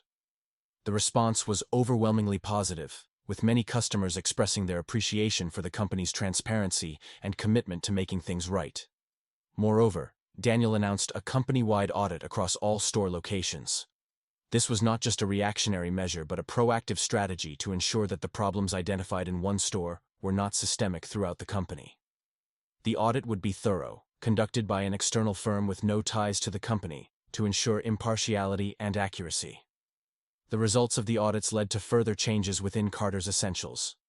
Some policies were overhauled to strengthen oversight and reduce the likelihood of similar issues arising in the future. New training programs were developed, focusing on ethics and customer service, to reinforce the company's values among all employees. These actions had a ripple effect across the entire chain. Employees at other stores took notice of the swift accountability measures and the reinforcement of ethical standards. A renewed sense of pride and responsibility took hold, with many team members stepping up to commend Daniel for his leadership and to suggest their own ideas for improving the company. The impact extended beyond the internal workings of Carter's Essentials. The business community and the retail industry at large noted Daniel's commitment to transparency and ethics. Competitors and analysts alike praised the bold steps he took to address the issue head-on, setting a new benchmark for corporate responsibility. For Daniel, the aftermath of the exposure was a period of reflection and action. He had seen the worst of what his company could become and had taken decisive steps to steer it back to its founding principles. The challenges he faced had not only tested his resolve, but had ultimately strengthened his vision for what Carter's Essentials should stand for: trust, integrity, and a relentless commitment to the customer. The journey was far from over, but Daniel was ready to lead the way, ensuring that the legacy of Carter's Essentials would be defined not by the misdeeds of the few, but by the honest, hard-working majority and the loyal customers they served. In the weeks following the upheaval at Carter's Essentials, Daniel Carter took the opportunity to address his employees and stakeholders directly. He stood in the very store where the corruption had been unearthed, surrounded by the very people who had witnessed the dramatic changes. His presence was not just as a leader, but as a pillar of the values he espoused. "This company was built on trust," Daniel began, his voice resonating through the aisles that had seen both deceit and truth revealed. "And trust starts at the ground level. From now on, I won't just sit in an office. I'll be watching." His statement was a promise, an assurance that the days of disconnected leadership were over. Daniel committed to a more hands-on approach, ensuring that the principles of integrity and transparency were not just upheld, but woven into the fabric of everyday operations. As news of Daniel's undercover mission and the dramatic exposure of corruption spread, the public response was overwhelmingly positive. Social media buzzed with praise for his courageous actions. Customers shared stories of their renewed faith in a brand that stood up against wrongdoing from within. The narrative quickly went viral, transcending the retail industry and sparking discussions about corporate responsibility and ethical leadership. The media coverage was extensive. Interviews and news articles painted Daniel as a trailblazer for transparency, a CEO who dared to look inward and cleanse his company of corruption. This publicity not only restored customer confidence, but also set a precedent for other corporations, challenging them to examine their own practices and leadership structures.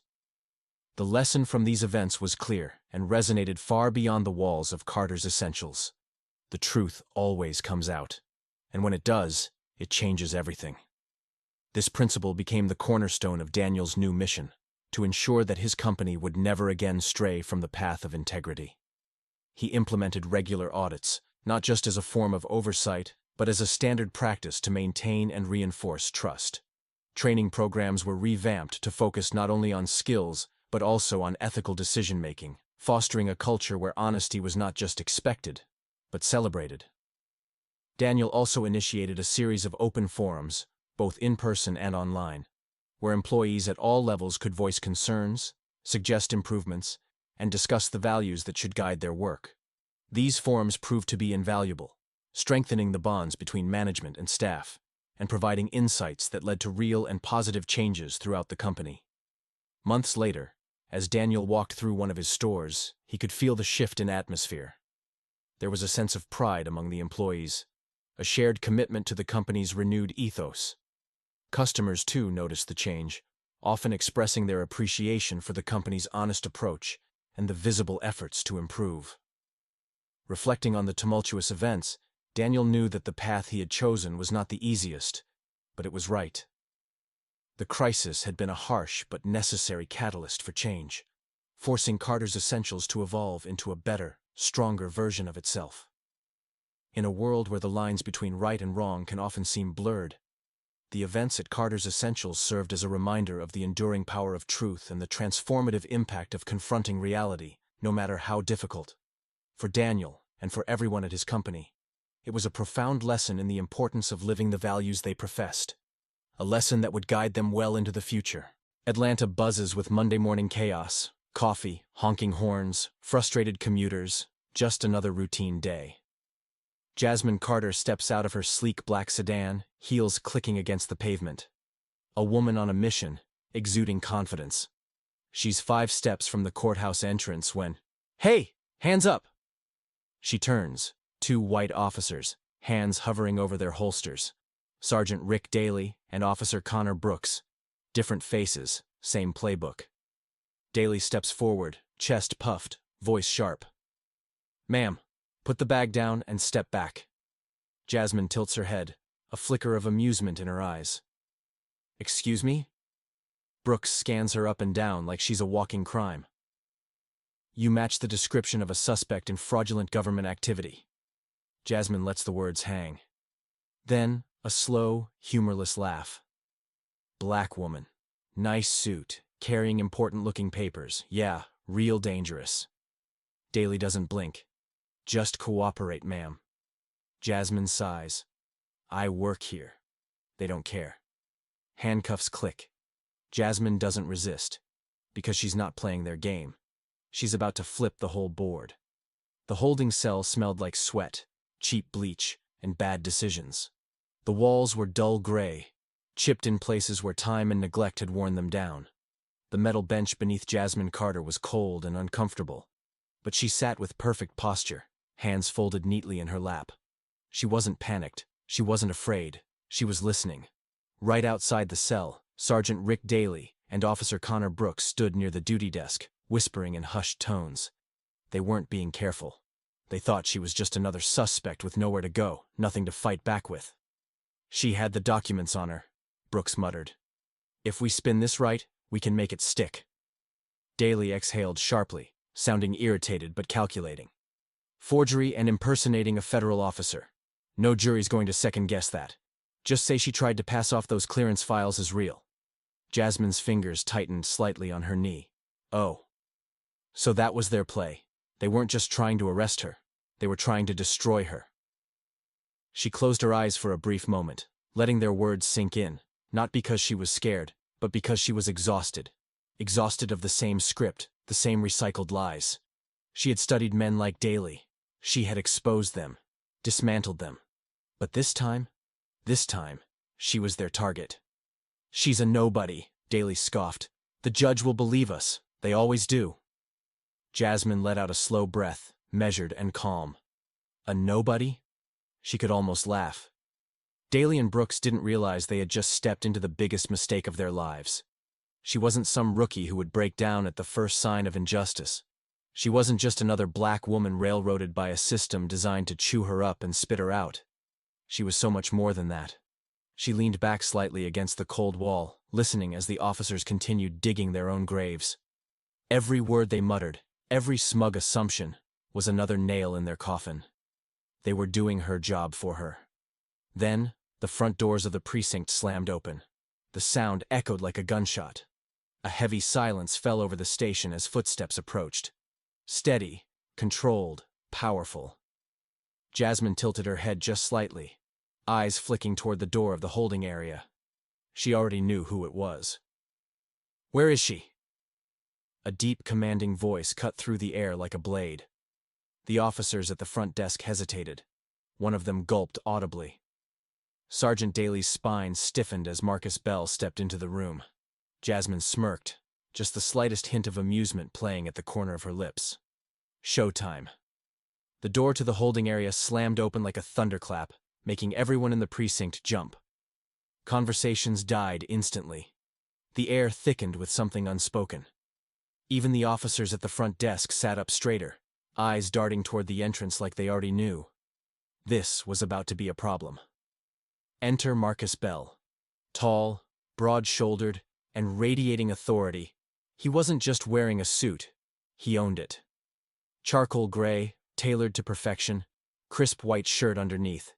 His tie wasn't loosened, his stance wasn't casual. Every inch of him demanded respect, and he wasn't here to ask for favors. Sergeant Rick Daly turned, jaw tightening when he saw who had arrived. Officer Connor Brooks stiffened beside him. Neither spoke, but their faces said it all. They hadn't expected this. Marcus didn't spare them a glance. His cold, sharp gaze locked directly onto Jasmine, who remained seated, perfectly composed, as if she'd been expecting him the whole time. "She's coming with me," Marcus said smoothly. Not a request. A fact. Daly straightened, trying to regain control. "She's facing serious charges." Marcus's expression didn't change. "Serious? You sure about that?" He reached into his sleek black briefcase and pulled out a thick folder, bound and official. With a casual flick of his wrist, he slid it onto the desk in front of Daly like he was placing a loaded weapon on the table. Daly frowned but picked it up, flipping through the pages. His face drained of color before he even got halfway. Brooks leaned over his shoulder, reading along, and swallowed hard. Jasmine smirked. "You were saying?" Daly snapped the folder shut. His hands curled into fists, but he forced his voice to stay even. "What is this?" Marcus leaned in slightly, voice low and dangerous. "Oh, just a little something from the Department of Justice. You know, the agency that actually authorizes federal security clearances?" Daly's nostrils flared. Brooks took a nervous step back. This doesn't mean anything," Daly insisted, his voice losing its edge. Marcus arched a brow. "Doesn't it?" He turned slightly, addressing the entire precinct now. "Because from what I see, my client, who, by the way, was unlawfully detained, was about to be framed by two officers who thought no one would notice." The room tensed. Officers exchanged uneasy glances. Jasmine finally stood, straightening her blazer with leisurely confidence. She looked at Daly, then Brooks, shaking her head slightly. "Wow," she said, voice smooth as silk. "You really thought this was going to work, huh?" Daly clenched his jaw. Brooks looked like he wanted to disappear. Marcus smiled, not friendly, not warm. "Here's how this is going to go," he said, voice like a blade. And just like that, the game had changed. The air in the Thompson Federal Courthouse was thick with tension. Reporters lined the back wall, whispering urgently, cameras flashing every few seconds. Court officials shuffled papers, pretending to be focused, but even they could feel it. This was no ordinary case. At the defense table, Daly and Brooks sat rigid, their backs straight, their faces frozen in practiced neutrality. But their hands, twitching, fingers flexing, knuckles white. They weren't used to being on this side of the room. The large double doors at the back swung open. The shift in the room was instant. Whispers rippled. Heads turned. Even Judge Harris, a seasoned woman who had seen it all, looked up with mild curiosity. Jasmine Carter walked in. No cuffs, no escort, no fear. She didn't hesitate, didn't rush. Her steps were measured, deliberate, powerful. She moved like she owned the space. Because today, she did. Daly stiffened. Brooks swallowed hard. Jasmine walked past them, her heels tapping against the polished floor in a slow, steady rhythm, like the ticking of a countdown clock. She didn't look at them. She didn't need to. She reached the prosecution table, adjusted her blazer, and met Judge Harris's gaze without blinking. "Miss Carter," the judge said, flipping through the case file. "I understand you have something to present before the court." Jasmine nodded once. She reached into her blazer. Brooks flinched. Actually flinched. Daly clenched his jaw, shoulders tensing as if preparing for impact. Jasmine pulled out a small ID badge and placed it on the desk. Silence. Then, gasps. The judge's brows lifted ever so slightly. The courtroom buzzed with murmurs. Reporters scrambled to jot notes. Daly and Brooks? Stone still. Judge Harris picked up the badge, inspecting it carefully. Her expression remained unreadable, but her eyes flickered with realization. "You're telling me," she said slowly, addressing Jasmine, "that this document is legitimate?" Jasmine didn't smile, didn't gloat, didn't need to. "Yes, Your Honor," she said smoothly. "That is my official clearance identification, issued by the Central Intelligence Agency." The room exploded. A wave of shocked whispers rushed through the courtroom. Someone cursed under their breath. A reporter nearly dropped their pen. Daly paled. Brooks stopped breathing. Judge Harris tapped her gavel twice. Order. The room hushed, but the electricity in the air remained. The judge turned her sharp gaze back to Jasmine. "You are claiming under oath that you are a CIA operative?" Jasmine exhaled slowly, tilting her head just slightly. "Claiming?" she repeated, voice soft but dangerous. She reached into her bag, pulled out another document, and slid it across the desk. The judge picked it up, eyes widening. Jasmine leaned in, voice smooth as silk. "Your Honor, I don't claim things." The weight of Jasmine's words sank into the room like a depth charge. The moment she placed her CIA clearance badge on the judge's desk, the courtroom became a powder keg ready to explode. Judge Harris picked up the badge with both hands, flipping it over, inspecting every detail. Her eyes widened. "Miss Carter, you have CIA clearance?" A stunned hush rippled through the courtroom. At the defense table, Daly and Brooks sat frozen. Daly's face drained of color, his usual arrogant smirk completely wiped clean. Brooks looked like he was trying not to throw up. Jasmine gave a slow, deliberate nod, her expression unreadable. "That's correct, Your Honor." Murmurs exploded across the gallery. Reporters scribbled furiously, cameras flashed, and people leaned forward as if this was a movie. Judge Harris exhaled sharply. Jasmine wasn't done. "Not only did they unlawfully detain me," she said smoothly, her voice cutting through the chaos, "but they also tried to obstruct a federal investigation." Boom. The courtroom erupted. A reporter cursed under his breath. A juror's mouth fell open. Daly twitched like he wanted to object. But what was left to say? Judge Harris's gavel slammed down. "Order! Order in this courtroom!" The murmurs died instantly, but the electricity in the air remained. The judge turned back to Jasmine. "Are you telling this court that you were actively conducting an investigation when these officers detained you?" Jasmine's dark eyes locked onto Daly and Brooks. "That's exactly what I'm saying, Your Honor." A collective gasp. Brooks made a strangled noise, barely managing to find his voice. That's not possible," he stammered. She never said—" "Because you never gave me the chance," Jasmine cut in coldly. Daly's hands clenched into fists. His breathing was sharp and uneven now, the walls closing in. "Your Honor," he tried, but the judge wasn't looking at him anymore. She was already flipping through new documents Jasmine had placed on her desk. Then, she found it. Her face darkened. Slowly, she set the paper down and turned toward the prosecutor's table. This court will now proceed with criminal charges against Sergeant Daly and Officer Brooks, she declared, her voice like a gavel hitting a coffin lid. The courtroom exploded. Daly jerked back in shock, his mouth opening but no words coming out. Brooks let out a wheezing breath, as if someone had punched the air from his lungs. Jasmine! She didn't smirk. She didn't gloat. She simply leaned back in her chair, folded her hands, and watched as the walls of their world collapsed around them. Daly's face twitched with barely restrained panic. His hands gripped the edges of the defense table so hard his knuckles went white. "We were just doing our job," he blurted out, voice sharp with desperation. She was acting suspicious." Brooks nodded frantically, seizing onto any lifeline. "Exactly. We had reasonable suspicion. She never identified herself." Jasmine raised a single eyebrow. The courtroom fell silent. Judge Harris exhaled, rubbing her temples. "Miss Carter, did you present any form of identification before being detained?" Jasmine's lips curled into something cold, something deadly. "Of course I did, Your Honor." Daly and Brooks visibly stiffened. "And let me guess," the judge said, her tone growing icier by the second. "They ignored it?" Jasmine didn't even need to answer.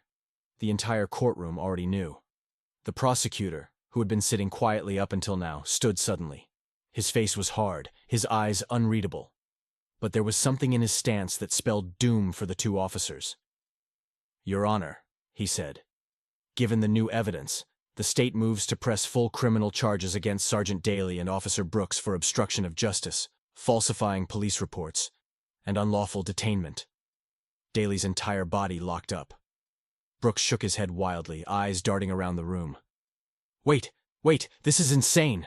We were following protocol." Judge Harris didn't even look at them. She turned her gaze to the representatives from the Atlanta Police Department, seated at the back of the courtroom.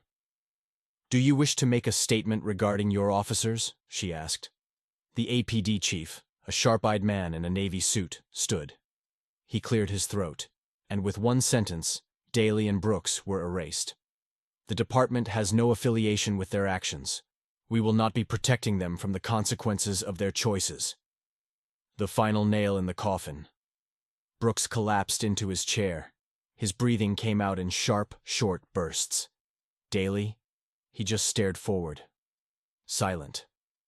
Judge Harris nodded.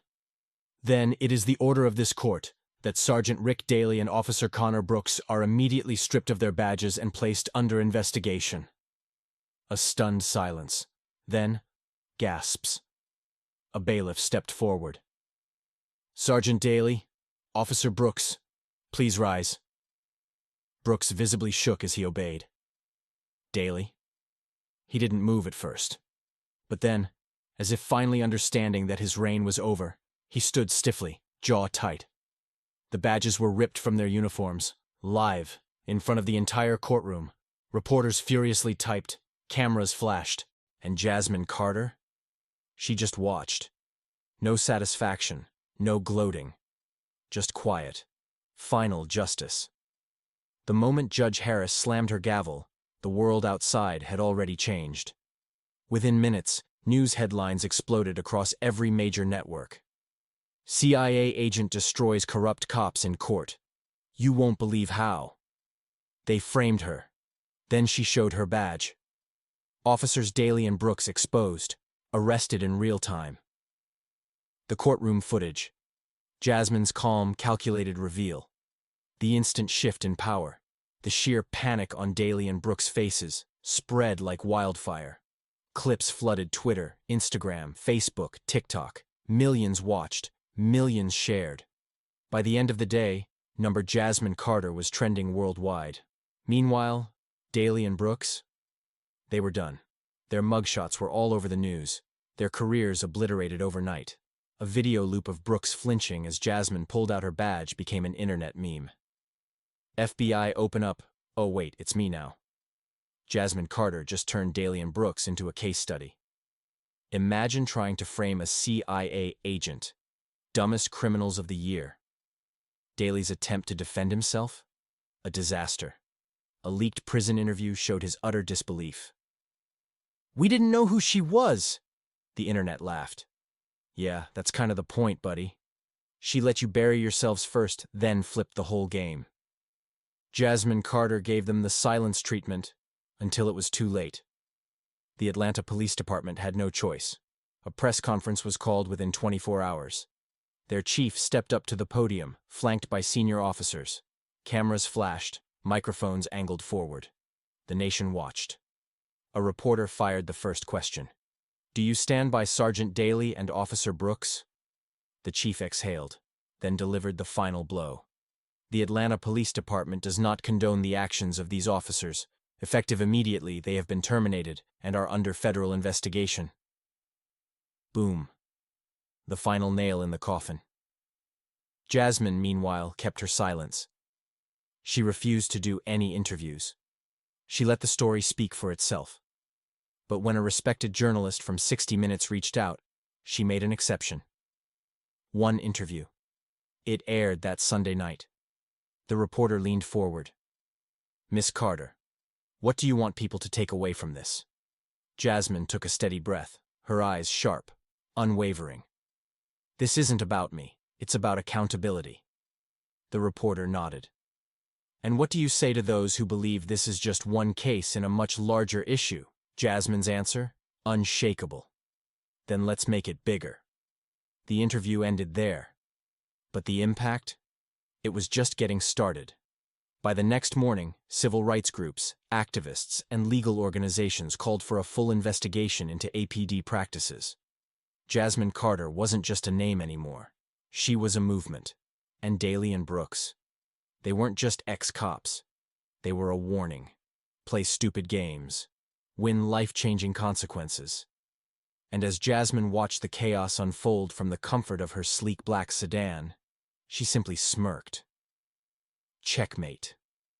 The sun blazed high over Atlanta as Jasmine Carter stepped out of the courthouse. Victorious. Unshaken. Unstoppable. Behind her, the echoes of Judge Harris's gavel still hung in the air. The final ruling that sent Daly and Brooks crashing down. Reporters were already waiting. Cameras flashed wildly. Microphones extended in every direction. "Miss Carter, a word, please." "Jasmine, how does it feel to take down corrupt officers?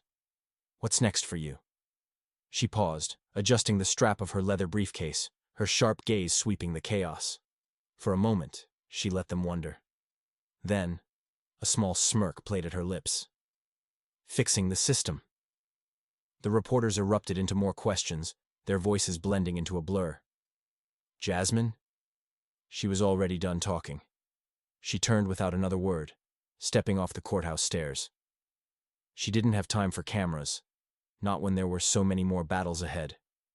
Meanwhile, inside the courthouse, Judge Harris sat alone in his chambers, the faint hum of the television filling the silence.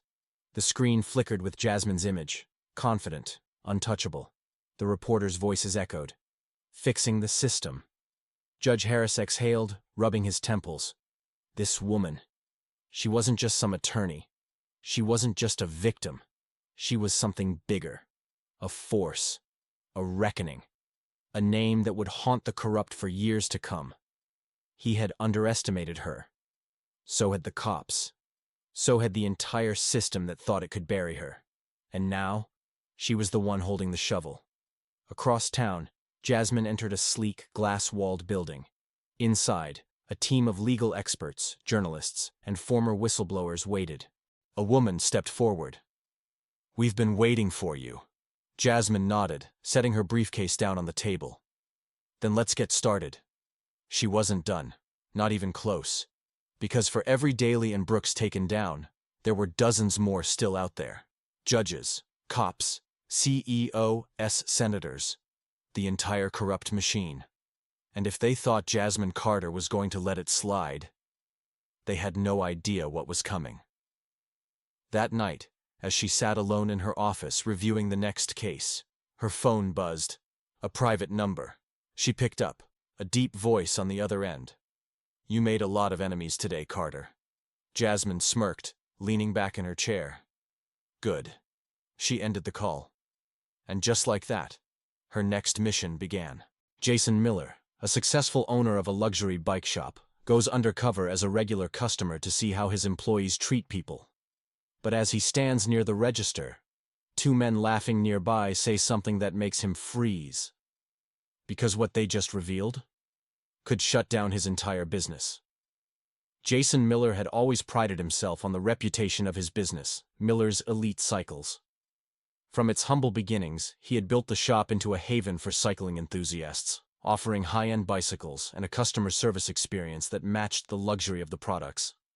The shop's polished floors, sleek display racks, and the gleaming array of bicycles were a testament to his dedication and hard work. However, recently, whispers of trouble began to surface. Rumors of discrimination against certain customers and allegations of overcharging had started to tarnish the reputation of Miller's Elite Cycles. At first, Jason found these accusations hard to believe. Could his employees, trained under his own rigorous standards, really be engaging in such practices? He needed to see for himself what was happening on the shop floor. Determined to get to the bottom of these disturbing reports, Jason decided to go undercover. Ditching his usual business attire for something far less conspicuous, he donned a pair of casual jeans and a plain jacket, topped off with sunglasses to obscure his well-known face. His transformation complete, he walked into Miller's Elite Cycles, not as the owner, but as an ordinary customer curious about the latest bike models. His plan was simple: blend in, observe, and listen. Jason wanted to experience the service firsthand, to hear how his staff interacted with customers when they didn't know he was watching. He meandered through the aisles, his expert eyes casually scrutinizing the displayed bikes while his ears stayed alert to the conversations around him. As Jason pretended to examine a particularly expensive road bike, a conversation between two customers near the register caught his attention. They weren't merely discussing the merits of a mountain bike. They were sharing experiences about the service they had received. Their words were hushed, but charged with emotion, hinting at something deeper, more troubling than simple dissatisfaction. One of the customers, a young woman, recounted her story of visiting the shop last week. "I was quoted a price way higher than what's advertised online," she said, frustration evident in her tone. The other, an older gentleman, nodded in agreement, adding, "And I've noticed they tend to be more attentive to certain types of customers, if you know what I mean."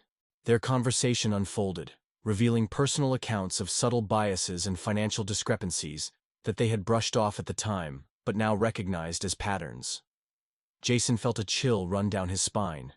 These were not isolated incidents, but symptoms of systemic issues that had somehow taken root in his business. His initial shock turned into a growing sense of urgency. The implications were severe, not just for the reputation of Miller's Elite Cycles, but for its very survival. Discrimination and dishonest pricing could unravel all that he had worked so hard to build. This was more than poor customer service. It was a direct contradiction of the core values Jason had instilled in his company. As he continued to listen, the gravity of the situation became undeniable. The truth, hidden from his daily view by his trust in his staff and the routine operations of business, struck him profoundly.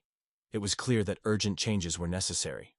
What started as a routine visit to dispel doubts had morphed into a mission to salvage the integrity of his business. Jason knew what he had to do next. The conversation between the customers was not just a revelation, it was a call to action. He had to confront the issues head-on and ensure that Miller's Elite Cycles represented the best in the industry, not only in products, but in fairness and respect for all customers. Jason continued his undercover exploration of Miller's Elite Cycles with a sinking feeling. The initial excitement of going incognito had quickly given way to concern as he observed the store's operations from the perspective of an average customer. It was becoming painfully clear that the service experience was drastically different depending on one's appearance and perceived status. As he meandered through the aisles, Jason noted how employees were quick to approach customers dressed in high-end attire or who exuded a sense of affluence. These customers received smiles, enthusiastic greetings, and attentive service. In stark contrast, Jason, dressed in his nondescript jeans and jacket, received little more than cursory glances. No one approached him to ask if he needed help or to offer information about the latest models. despite his lingering looks at some of the more expensive bikes on display. This selective attention was troubling enough, but what Jason overheard near the register was far more disturbing. Two young white men stood there, one leaning casually against a counter, the other flipping through a brochure. Their conversation was meant to be private, but their voices carried in the quiet lull of the mid-morning. "Bro, I told you they totally jack up the prices for Black and Hispanic customers. My cousin got scammed last week." One of them laughed, a smirk playing across his face. The other nodded in agreement, his chuckle low but clear. "Yeah, the manager literally tells the employees to hike prices when certain types walk in. It's like, as long as they get their commission, who cares, right?" Jason felt a chill run down his spine. The casualness with which they discussed the discriminatory practices was as shocking as the content of their conversation. This wasn't just a violation of business ethics, it was outright racial discrimination, happening openly within his own store. Determined to gather more evidence, Jason positioned himself closer to the sales floor's heart, where he could observe more interactions. His attention was soon drawn to a Black couple that entered the store.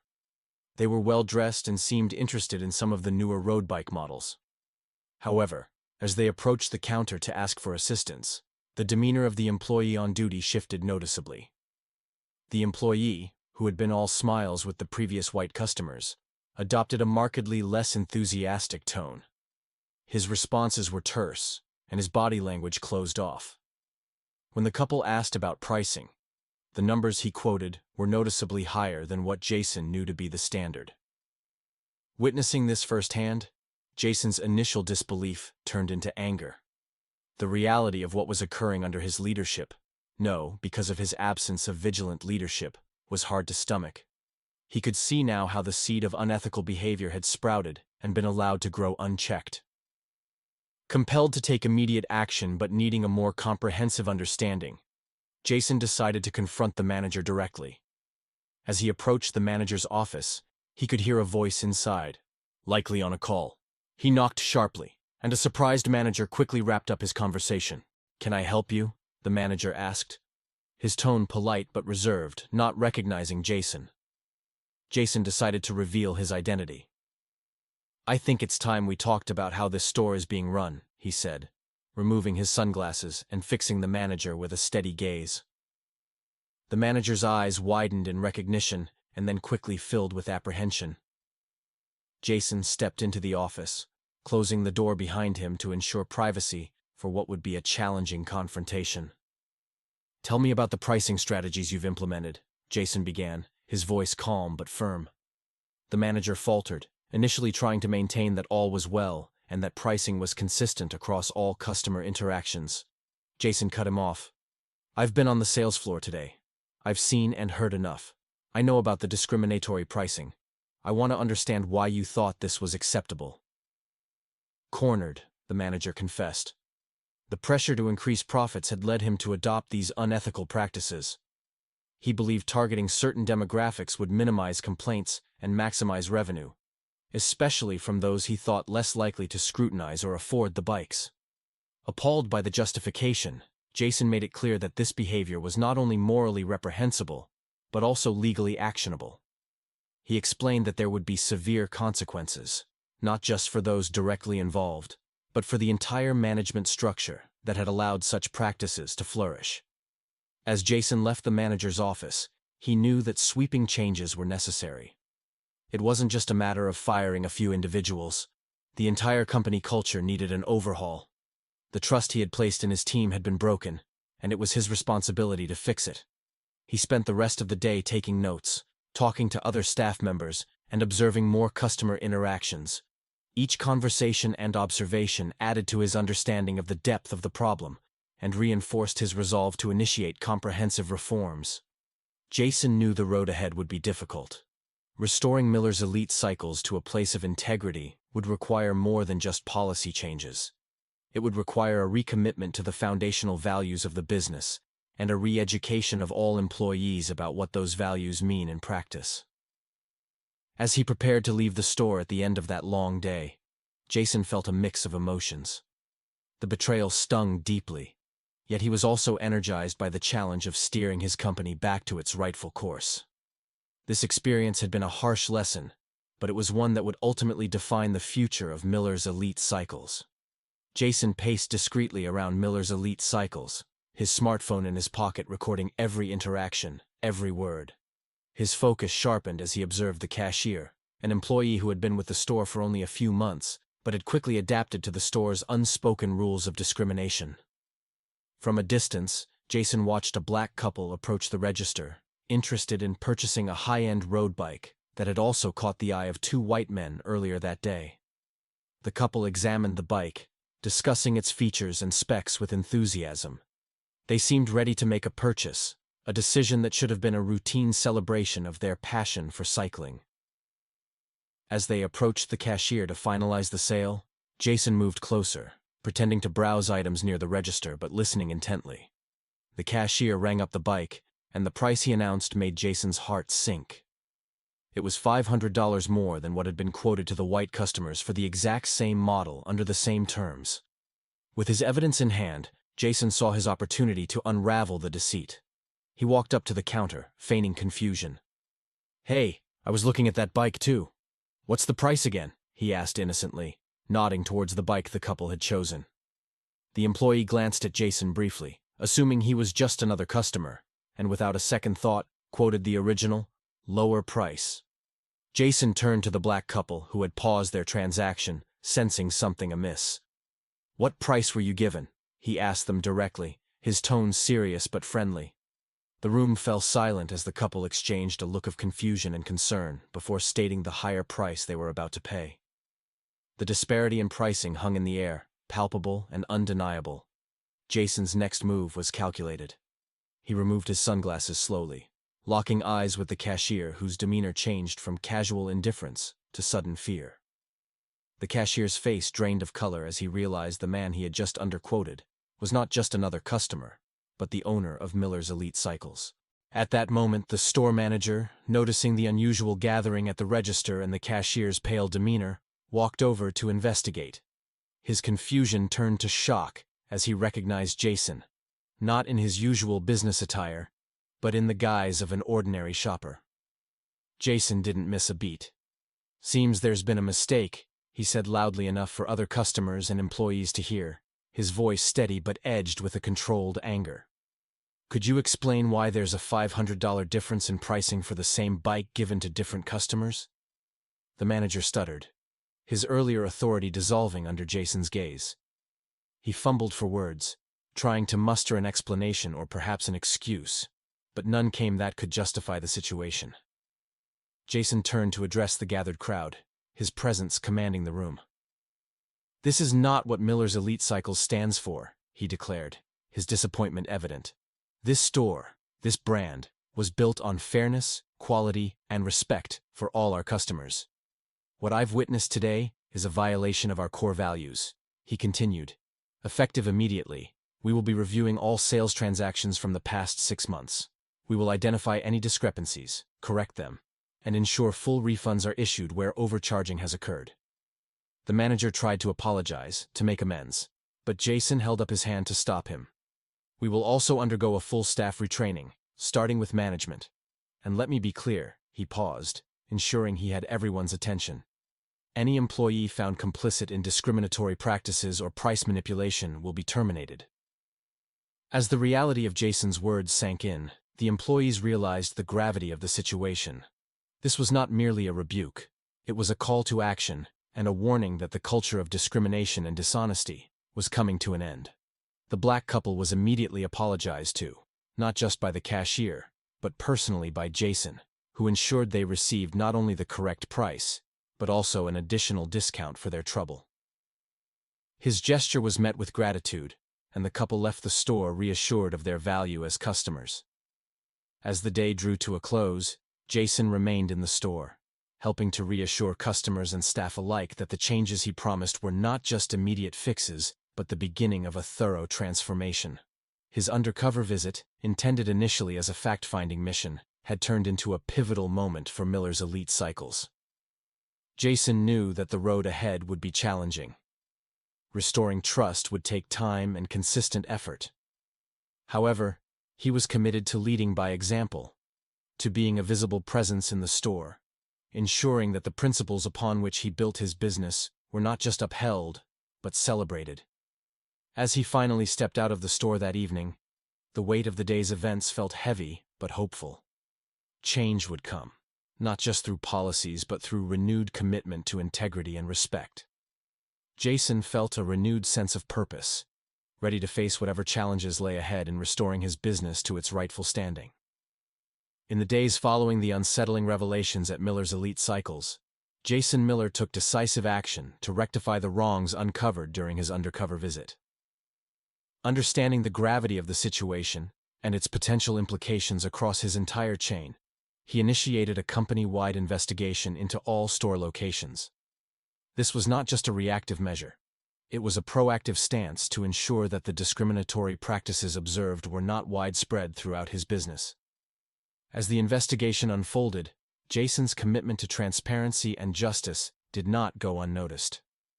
News of the incident at his flagship store spread quickly on social media, propelled by customers who had witnessed the confrontation and by the black couple who had been unfairly overcharged. They shared their story, praising Jason for his immediate response and integrity. Soon, the hashtag Cycles of Change began trending, becoming a rallying cry for those who had experienced or opposed discriminatory business practices. The viral nature of the event encouraged other customers to come forward with their experiences. Across various platforms, people began revealing similar treatment in different locations of Miller's Elite Cycles. These accounts painted a troubling picture of inconsistencies and biases that had quietly taken root within some parts of the company. Each new testimony added urgency to the ongoing investigation, broadening its scope and intensity. Faced with this growing body of evidence, Jason realized that systemic change was necessary.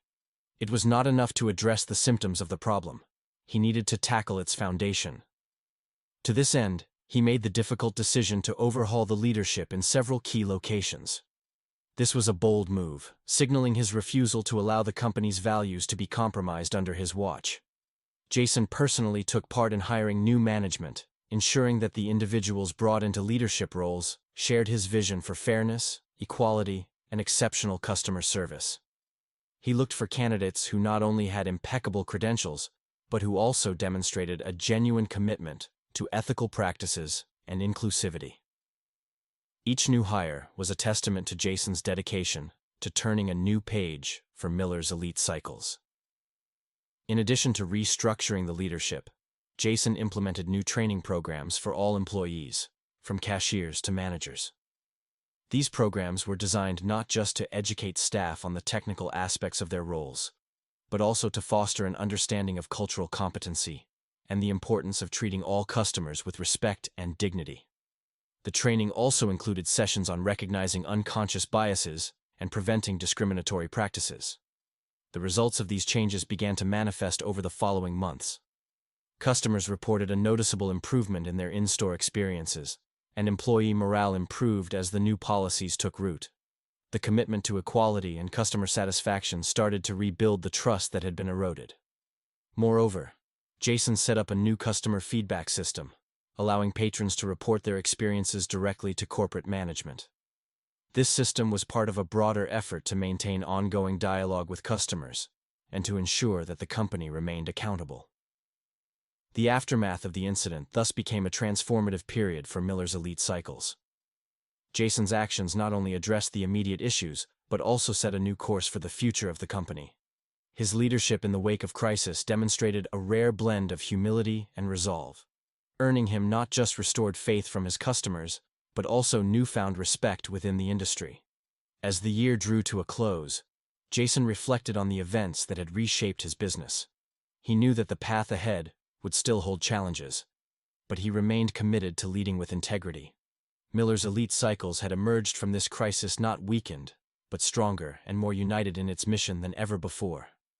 Several months after the incident that shook the foundations of Miller's Elite Cycles, a reporter approached Jason during a community event focused on business ethics. The crowd was buzzing with local business owners and journalists eager to learn from Jason's experience. With a microphone in hand, the reporter posed a question that had been on many minds. How does it feel to uncover such troubling issues in your own business? Jason paused, reflecting on the tumultuous journey he had endured. The store around him buzzed with activity, a stark contrast to the silence of that pivotal day when he had exposed the corruption. He looked around, then back at the reporter, his expression composed and resolute. "The truth always comes out," he began, his voice steady and clear. "And when it does, you either fix the problem or you let it destroy you. I chose to fix it." This simple yet profound answer resonated not just with the reporter, but with everyone within earshot. It encapsulated the harsh reality and the critical choice faced by those in leadership. Jason's decision to confront and correct the wrongdoings head-on had not only salvaged his business, but had also transformed it into a beacon of ethical practices. In the months following the overhaul, Miller's Elite Cycles became a model for how businesses could operate with integrity and fairness. The store implemented several innovative practices, such as transparent pricing mechanisms visible to all customers and a robust compliance system that ensured all employees adhered to the new ethical standards. These initiatives set a new standard in the retail industry, drawing attention from business leaders and ethics advocates alike. Customers, both old and new, began to return to the store. They came not only for the high-quality bicycles, but because they trusted the business again. They appreciated the store's commitment to fairness and the visible efforts made to ensure a welcoming environment for everyone, regardless of background or status. The community around Miller's Elite Cycles flourished, with the store often participating in and sponsoring local cycling events and charities, further cementing its place as a pillar of the community. And Jason? The events that had unfolded changed him profoundly. He knew now more than ever the importance of vigilance in leadership. The experience had taught him that being at the helm of a business required more than making executive decisions and managing operations. It demanded continuous engagement and oversight. Jason committed to maintaining a hands-on approach, regularly spending time on the sales floor, engaging with customers and staff, and keeping his finger on the pulse of the store's everyday activities. He also instituted regular anonymous feedback mechanisms for employees, encouraging them to speak up about any issues without fear of repercussions. This open line of communication ensured that problems could be addressed long before they grew into larger issues, maintaining the integrity of the business. Jason's resolve to never stop watching, to never again be oblivious to the operations of his own store, became the cornerstone of his management style. It was a vow to himself, his employees, and his customers that the values of Miller's Elite Cycles would never again be compromised. As Jason concluded his response to the reporter, the crowd nodded in agreement and admiration. The final lesson was clear. Vigilance and integrity are the lifelines of a successful and ethical business. With these principles at the forefront, Jason looked to the future with optimism, ready to face any challenges that might come, knowing that the truth was the foundation upon which his business stood. Shaved, humiliated, but not broken. The clippers roared to life. The smirk on Officer Miller's face grew. He was about to strip her dignity, shave her head, erase her power, and make sure she knew her place. But there was one thing he did not know. The woman he just humiliated wasn't just anybody. She was Judge Vanessa Cole. And in less than 24 hours, the courtroom doors would swing open, and she would be the one deciding his fate. He thought he was in control, but the real power shift was just about to begin. Vanessa Cole was no stranger to the law. She had spent years upholding it, commanding respect in the courtroom, making sure justice was served. But tonight, justice would not be on her side. The flashing red and blue lights in her rearview mirror forced her to slow down. Her heartbeat remained steady. She had done nothing wrong. This was routine. Just a traffic stop. Stay calm. Keep your hands visible. She flicked her turn signal, pulled over to the side of the quiet road, and rolled down her window. Then she saw him. A tall, broad-shouldered white cop with a buzz cut. Brad Miller. A name whispered in communities like hers. A cop with a reputation. He did not approach like an officer ensuring public safety. He approached like a man looking for a reason. "License and registration," he barked, eyes scanning her car, her hands, her face. Vanessa kept her voice calm. "Good evening, officer. May I ask why I was stopped?" Brad did not answer. He snatched her ID from her hand, glancing at it for only a second before looking her over again. He was not interested in her name, just her skin. Then he smirked. This car does not look like it belongs to you. There it was. The accusation without words. Vanessa inhaled slowly, gripping the steering wheel tighter. Officer, if you check the registration, you will see this is my car. He did not check. He did not care. He had already made up his mind. And in that moment, Vanessa knew this was not just a traffic stop. This was something else. Step out of the vehicle. Vanessa's brows furrowed. Excuse me? Brad's hand dropped to his holster. Now. A threat disguised as an order. Vanessa had spent years watching cases like this unfold. The second she argued, the second she questioned him, he would paint her as a threat. She had no choice. She exhaled, unbuckled her seatbelt, and stepped out of the car, standing tall, unafraid. But Brad was already reaching for her. He snatched her ID again, scanning it, eyes narrowing, and then he laughed. Vanessa Cole? Never heard of you? Oh, you should have, she thought, but she did not say it. I work in the courthouse, she stated firmly. Brad scoffed. Yeah? As a clerk? As a judge. A beat of silence. A flicker of hesitation in his eyes. Then, he laughed again. Right, he sneered. And I am the mayor. Vanessa had seen enough cases to know what was coming next. Brad had already decided how this was going to end. Turn around and put your hands behind your back. Vanessa's stomach dropped. You cannot be serious. I have done nothing wrong. Stop resisting, Brad suddenly yelled, loud enough for anyone nearby to hear, loud enough to create a narrative. Vanessa did not move, but it did not matter. He grabbed her wrist, twisting it behind her back with unnecessary force. Pain shot up her arm, but she clenched her jaw. She would not give him the satisfaction of seeing her wince. The cold bite of metal snapped around her wrists. The humiliation settled deep in her chest. She was being arrested. For nothing. Vanessa stared straight ahead. She refused to let him see fear. But Brad, he was grinning. Because in his mind, he had won. Enjoy it while it lasts, Officer Miller. You have no idea who you just put in handcuffs. Because tonight, Brad Miller thought he had destroyed a black woman's dignity. But tomorrow, he would realize, he had just sealed his own fate. Vanessa barely had time to process what was happening before she was shoved into the back of the police car. The door slammed shut, sealing her fate, at least for now. The hard plastic seat was cold against her back. The faint scent of sweat and despair lingered in the air, mixing with the staleness of the enclosed space. She sat upright, refusing to slump, refusing to give in to the humiliation already settling over her like a heavy fog. Outside, Officer Brad Miller strutted back to the front seat like a man who had just claimed his latest trophy. Another one off the streets, he muttered to his partner, loud enough for Vanessa to hear. As the car pulled away, Vanessa exhaled slowly. She had spent years in courtrooms, fighting for justice, yet here she was, shackled, powerless, and at the mercy of a man who saw her as nothing more than a problem to be dealt with. She lifted her wrists slightly, the cold steel of the cuffs digging into her skin. No lawyer, no rights, no name. Just another black woman in the back of a squad car. The police station was buzzing with activity, but as Vanessa was dragged inside, all eyes landed on her. Some officers smirked. Others barely looked at her, treating her like background noise. What do we got? One officer asked lazily, glancing at Vanessa like she was an afterthought.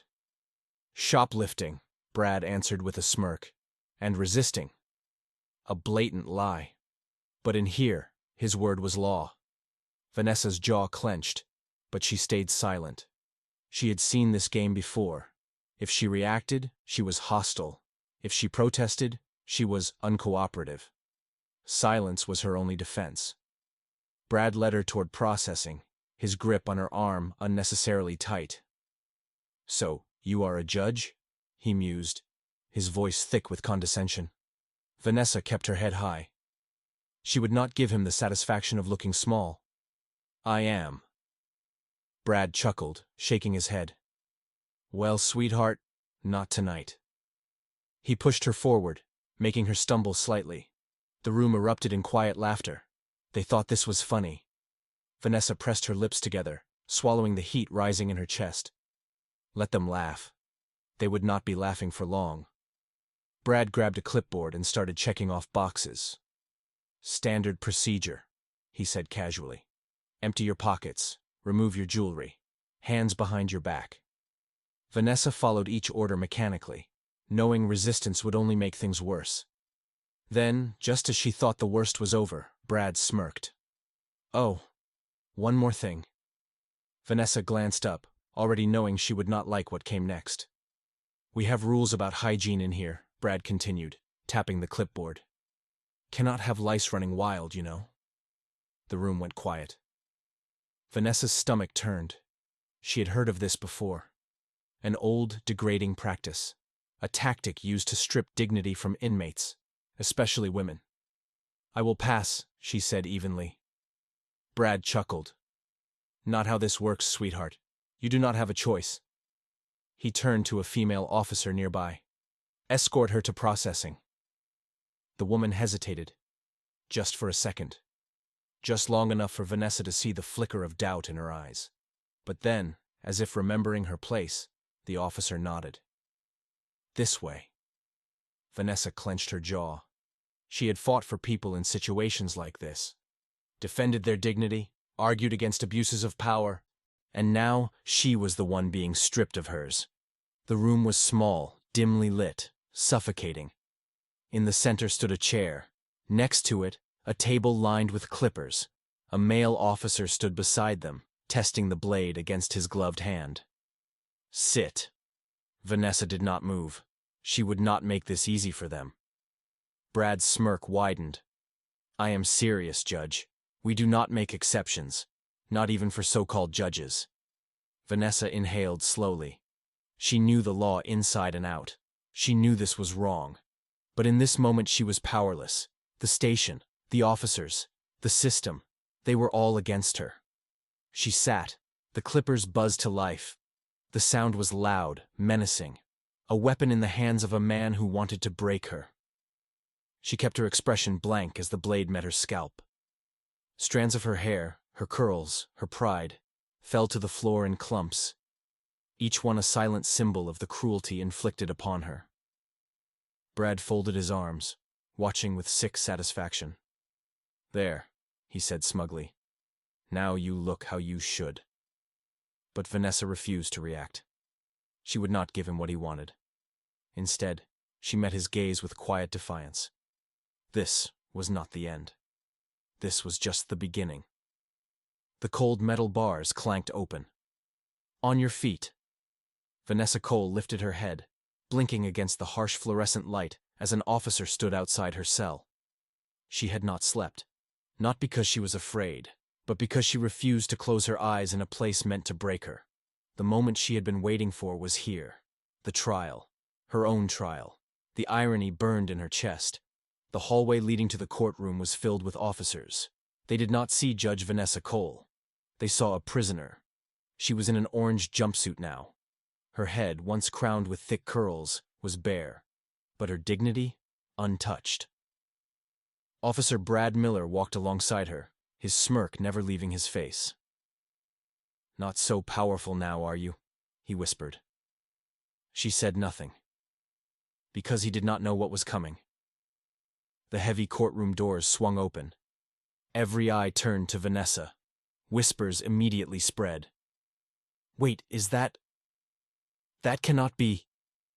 Oh my God, that is Judge Cole! She walked forward, slow and steady. Not a criminal, not a victim.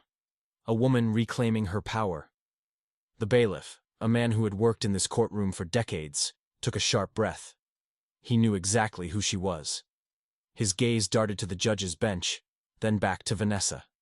His hands trembled slightly as he looked at the case file in his hands. The murmurs grew louder. Brad stood near the prosecutor's table, arms crossed. His confidence was unshaken. He had gotten her here. He had won. But then something changed. People were not looking at Vanessa with disgust. They were looking at him. A shift. Small, but growing. His smirk faltered for just a second. And then, the side door of the courtroom opened. Vanessa did not hesitate. She did not stop at the defendant's podium. She did not stand before the judge's bench. She walked past the stunned attorneys.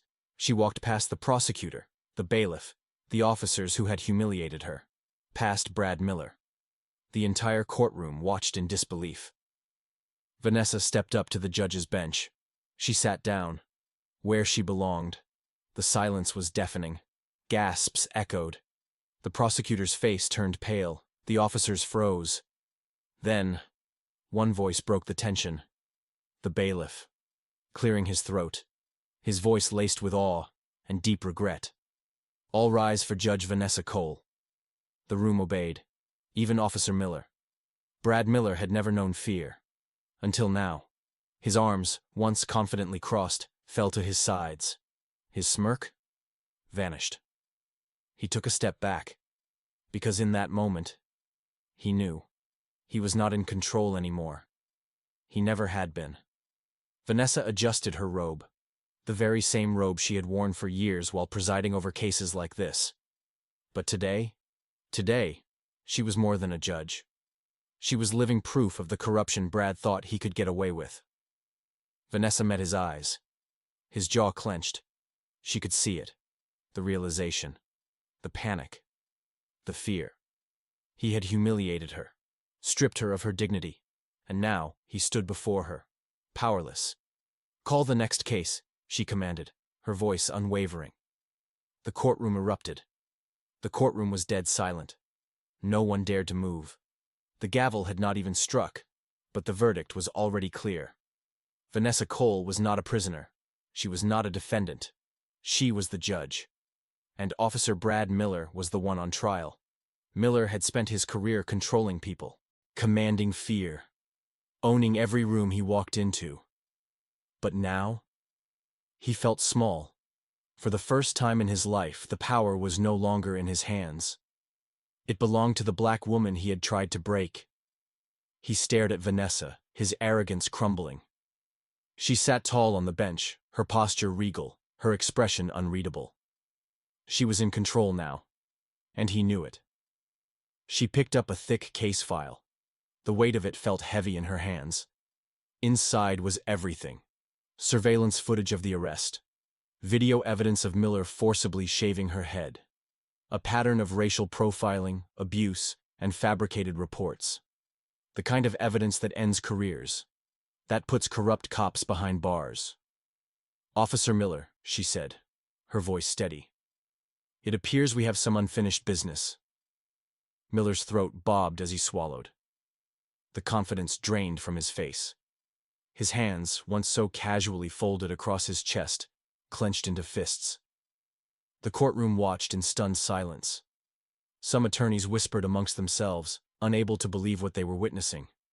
The officers in the room shifted uncomfortably. They had laughed with Miller just yesterday. They were not laughing now. Vanessa turned to the bailiff. "Play the footage." A screen was wheeled in. The first video played. The room watched in horror as Miller shoved Vanessa against her car. They heard his smug voice accusing her of resisting. They saw her compliance, her calm, the false arrest in real time. Then, the next video. A close-up of Vanessa sitting in that chair at the precinct. The clippers buzzing to life. The humiliation, the cruelty, the silence as her hair fell to the ground. Miller's smirk? Gone. He sat stiff in his chair, his jaw tight, his face pale. He was watching his own downfall unfold. Gasps rippled through the room. A few attorneys exchanged glances, their expressions tight with disbelief. Even the judge presiding over the case shifted uncomfortably. This was more than just an arrest gone wrong. This was a deliberate act of humiliation. And everyone in the room knew it. Miller shifted in his seat. His mouth opened slightly, but no words came out. There was nothing to say. The footage had spoken for itself. His career, his reputation, his future. It was all slipping through his fingers. Vanessa stared at him, her face unreadable. "You falsified reports. You used excessive force. You abused your badge to strip people of their dignity." Miller flinched. Because this was no longer just a judge addressing an officer. This was his sentencing. The door to the courtroom swung open. A team of U.S. Marshals walked in. Miller turned. His breath hitched. For the first time, true panic flickered in his eyes. The lead marshal stepped forward. "Officer Miller, you are under investigation for misconduct, civil rights violations, and abuse of power. A death sentence for his career." His fellow officers sat frozen. Not one of them moved to defend him. He was alone. Vanessa did not need to raise her voice. She did not need to gloat. She had already won. The gavel struck. "Officer Miller, effective immediately. You are stripped of your badge and placed on administrative leave pending federal investigation." Miller jolted. "Wait!" Too late. A marshal stepped forward. The badge was unpinned from his uniform. His gun was taken from his holster. His entire identity ripped away in seconds. And Vanessa never looked away. She wanted him to remember this moment. The moment his power disappeared. The moment he became the very thing he had spent years tormenting. Helpless. The doors of the courtroom swung open again. But this time, it was not just about Vanessa Cole. This was bigger. 4 U.S. Marshals walked in, their expressions unreadable. The weight of the moment settled over the room like a suffocating fog. And then, the lead marshal spoke. "Officer Miller, we have reason to believe you have falsified multiple arrests." Miller stiffened. His mouth opened. But no words came out. Because this was not just about Vanessa anymore. This was a full-scale investigation. The lead marshal placed a thick folder on the prosecutor's table. All eyes were on it. The prosecutor hesitated. Then, he opened it. Inside, 5 more names. "These are individuals who were arrested under your watch, Officer Miller. All black citizens, all wrongful arrests." The courtroom erupted. Reporters scrambled for their notebooks. Click, click, click. Cameras flashed. Miller shot out of his seat. "This is ridiculous," he barked. "I did my job." No one was listening anymore. Because now the evidence was overwhelming. His word meant nothing. Miller looked around the room, but there was no one left to defend him. The officers who once laughed with him, their faces were stone cold. The judge who had overlooked his arrests, now flipping through the damning reports, lips pressed into a tight line. The same courtroom where he had testified countless times was now turning against him. Miller felt it. The shift, the loss of power, the realization that he was no longer in control. Vanessa remained still. She did not gloat. She did not smirk. She did not need to. Because justice was working. For once, the system was turning against the man who had abused it. She watched as Miller's world fell apart in real time. And she said nothing. Because this time, she did not have to fight. The truth was doing it for her. The marshal stepped forward. The lead officer's voice was steady. "Officer Miller, hand over your badge and weapon." The final blow. The final act that stripped every last bit of power from him. Miller did not move. His hands curled into fists. He had spent years taking away power from others, and now, his was being ripped from him. Slowly, publicly, permanently. The entire courtroom watched. Every officer, every reporter, every attorney. Miller's hands trembled. The same hands that had slapped cuffs on innocent men. The same hands that had grabbed Vanessa's wrists just last night. Now, those hands were unpinning his badge. He placed it on the table. His identity, his career, his protection. Gone. A marshal stepped forward. Cold steel, wrapped around his wrists. "Officer Brad Miller, you are under arrest for misconduct, falsifying reports, and civil rights violations." The ultimate irony. He had spent his life putting people in cuffs. Now, they were on him. His breath came faster, his face red with rage. He tried to turn to someone, anyone. But there was no one left. Because when you spend your whole career making enemies, there is no one left to save you. Officer Brad Miller was no longer in control. He was no longer the one calling the shots. For the first time in his life, he stood on the other side of the law. the accused, and the courtroom he once owned. Now, it was his reckoning. Miller had spent years in this courtroom, laughing with judges, smirking at defendants, manipulating the system. But now, no one was laughing with him. The officers he once called his brothers, their eyes refused to meet his. The judge he once thought was on his side, now flipping through pages of his misconduct reports. He had been untouchable. Now, he was drowning, and no one, not a single person, was reaching out to save him. Bang! The judge's gavel echoed through the silent courtroom, the sound of finality, of consequences, of a career burning to the ground. Officer Miller, you are officially under investigation for misconduct, falsifying reports, and abuse of power. Miller flinched. He had always used the system to control others. Now, the system had turned on him. 2 federal agents stepped forward. Their movements were slow, deliberate. They wanted him to feel it, the crushing weight of justice. Officer Miller, you are under arrest. His breath caught. His nightmare was real. Cold steel closed around his wrists, the same handcuffs he had used on Vanessa. The irony hit him like a truck. Miller had marched countless men and women through this very courtroom in cuffs. Now, it was his turn. The officers who once laughed with him? Now they watched in silence. The judge who had overlooked his misconduct? Now looking at him with nothing but disappointment. The same system he had once weaponized was now his executioner. Vanessa had not moved. She did not gloat. She did not need to. Her very existence in that judge's seat was enough. Miller, now in cuffs, turned to look at her. For the first time, fear flickered in his eyes. Because now, he understood. What it felt like to be powerless. What it felt like to have no one on your side. And Vanessa? She just stared back, silent, powerful, untouchable. Miller was dragged away. And just like that, his reign was over. The news spread like wildfire.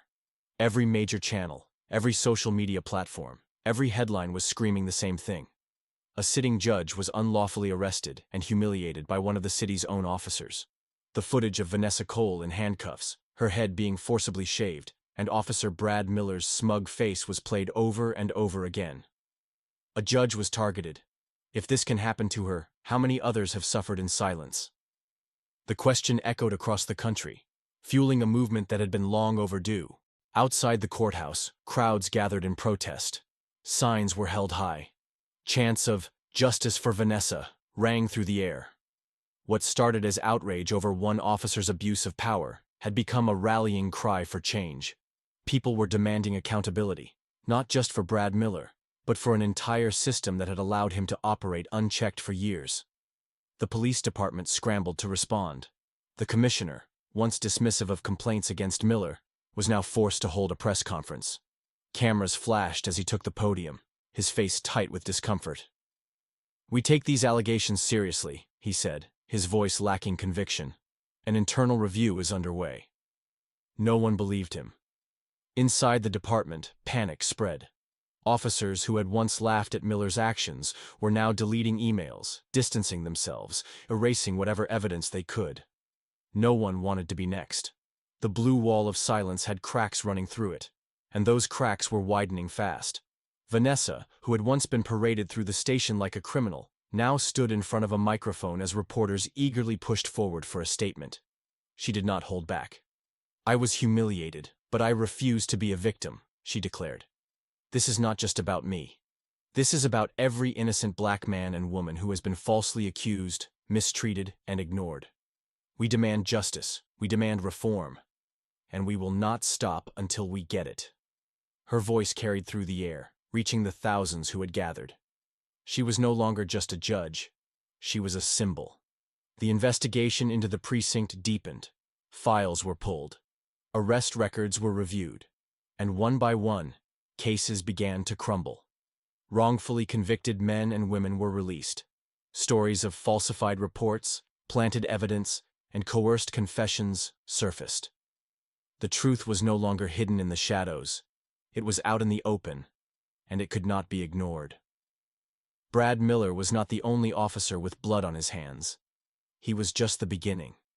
The courtroom was overflowing with people, reporters, and silent observers who had followed the scandal from the moment it broke.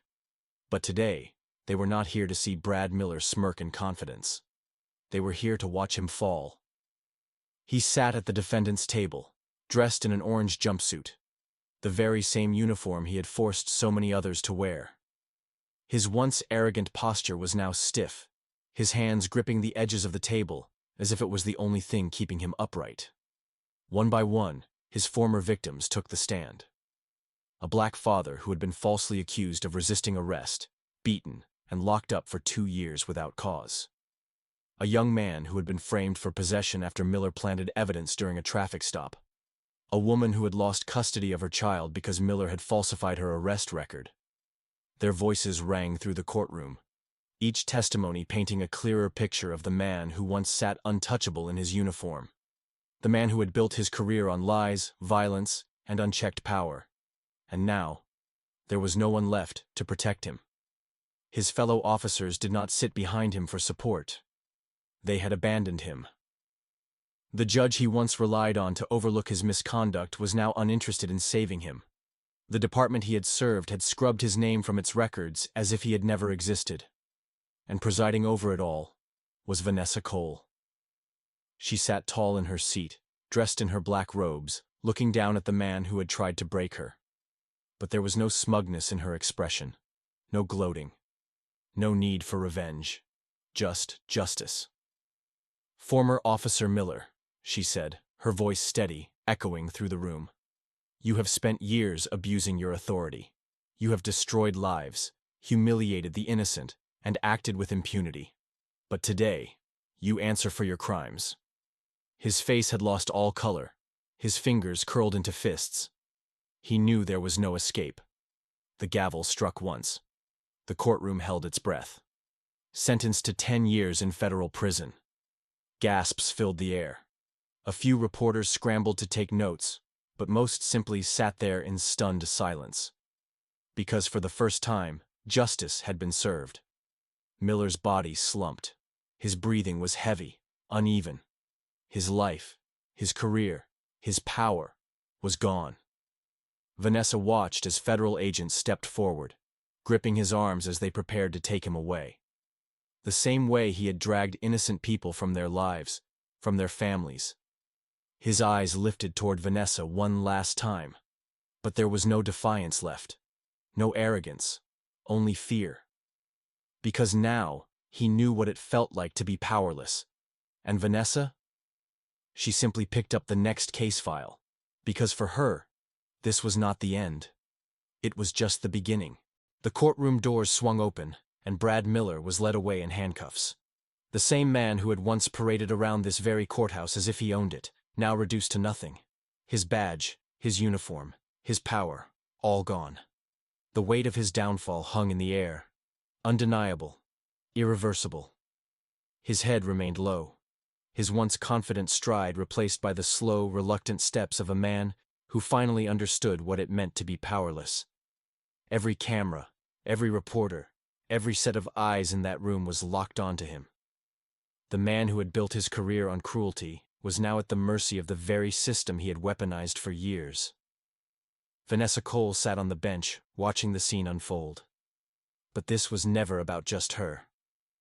Miller's arrest was not an isolated event. It was the unraveling of a system that had thrived on injustice for far too long. And now, that system was cracking. Outside the courthouse, crowds had gathered. People were cheering, chanting, demanding more. Protest signs waved in the air. This was bigger than Miller. As Vanessa stepped out onto the courthouse steps, reporters swarmed. Cameras flashed. Microphones were shoved toward her. Everyone wanted her statement. She could have said 1,000 things. She could have given a speech about reform, about justice, about how the tides were turning. But she did not need to. She simply looked at the cameras, at the world watching her, and said 6 words. Racism has consequences. And now, it begins.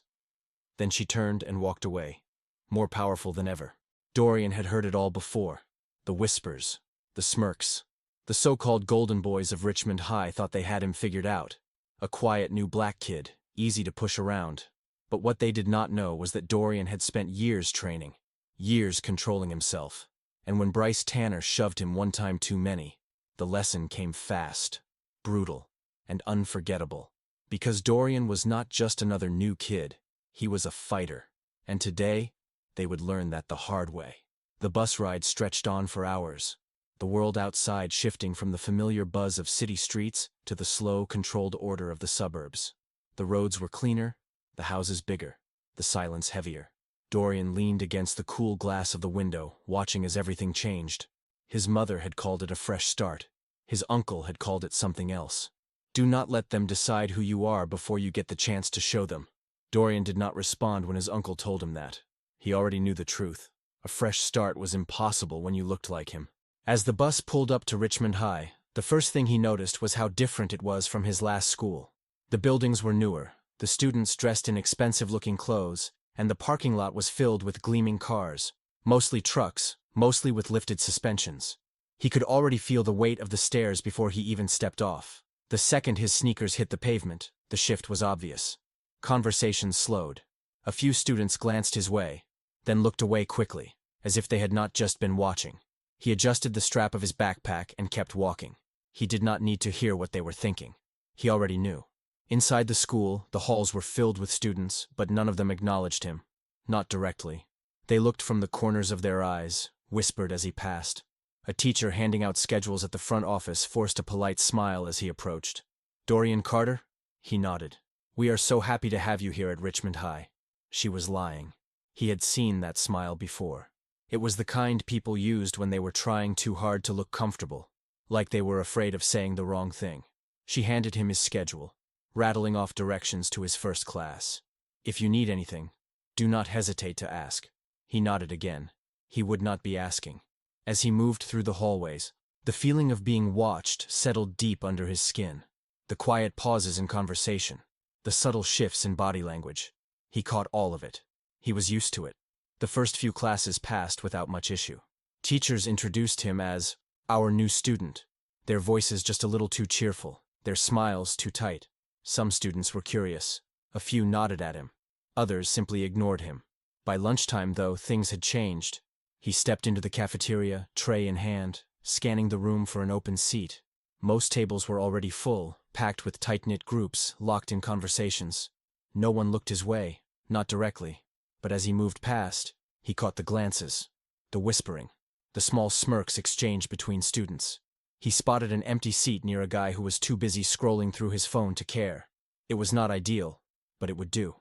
Before he could sit, a voice cut through the noise. "You lost?" Dorian turned, meeting the gaze of a blonde kid with an easy smirk and too much confidence. He leaned back in his chair, his friends watching the exchange with mild amusement. Dorian exhaled slowly. "Did not know I needed a map," the kid chuckled, shaking his head. "Just making sure. Not a lot of new faces around here." Dorian caught the hesitation in his voice, the unspoken part of that sentence. He met the kid's stare, his expression unreadable. "Guess I am the exception." The smirk widened, but there was something else behind it. Amusement. Interest. Maybe something else. "Welcome to Richmond, man." Dorian did not say anything. He just sat down and picked up his fork. The message was clear. This was just the beginning. The first day at Richmond High had been quiet. Too quiet. That eerie calm before the storm. But by lunch, Dorian knew exactly where he stood. He walked into the cafeteria, scanning for a place to sit. The tables were packed. Students in their usual groups, lost in conversations that did not include him. He had been through this before. New town, new school. Same looks, same unspoken message. "You do not belong here." It was subtle but clear. The way the talking died down when he passed. The quick glances before eyes darted away. A few students whispered. Dorian caught snippets. "Is he new?" "Yeah. Never seen him before." "What's a guy like him doing here?" That last one was not a question. It was a warning. He ignored it and kept moving, eyes locked on an empty seat near a guy who was too busy scrolling through his phone to care. It was not ideal, but it would do. That was when he heard it. "You lost?" The voice was smooth, confident. the kind that belonged to someone who had never been told no before. Dorian turned, and there he was. Bryce Tanner. Blonde, broad-shouldered, and wrapped in privilege. The type of guy who walked through life untouched, never challenged, never questioned. His smirk was casual, but there was something behind it, something sharp, something that told Dorian he was not just asking a question. Dorian exhaled slowly, keeping his face unreadable. Did not know I needed a map. Bryce chuckled, leaning back in his seat. His friends snickered. Just making sure. Not a lot of new faces around here. Dorian did not miss the hesitation in his tone, the unspoken part of that sentence. Not a lot of guys like you around here. He met Bryce's stare and held it. He did not shrink, did not flinch, just looked. The smirk widened, but there was something else in Bryce's expression now. Amusement, interest, a challenge. "Welcome to Ridgemont, man," Bryce said, his voice light, but there was something in the way he said it that made it feel like a test, like he was waiting to see how Dorian would respond. Dorian did not. He just sat down and picked up his fork. That should have been the end of it. But Bryce was the kind of guy who never let things go. It started small. A few whispered comments in the hallways, just loud enough for Dorian to hear. Did not know they let guys like him in here. Wonder how long he'll last. He ignored them. He had been through this before. The waiting game. They wanted a reaction. They wanted to see if he would snap, get angry, lash out. But Dorian had learned long ago, a lion does not flinch when the hyenas bark. Still, Bryce was not the type to get bored easily. He was used to control, used to getting what he wanted. And what he wanted now was for Dorian to break. The first real test came by the lockers. Dorian was switching out his books when it happened. A sudden, sharp bump. A shoulder slamming into his back, hard enough to knock him forward. His hand caught the metal locker just before his face could hit it. A chuckle. Oops. Dorian turned slowly. Bryce stood there, his smirk lazy, flanked by a few of his friends. Did not see you there. Dorian inhaled through his nose, steadying himself. His fingers tightened on his book, but he did not react. He just kept his expression blank, his body still. Bryce grinned. "You're quiet, huh? That's cool. Real cool." There was something mocking in the way he said it. Dorian let a slow beat pass, then shut his locker. He did not acknowledge Bryce, did not give him the satisfaction of a response. Just turned and walked away.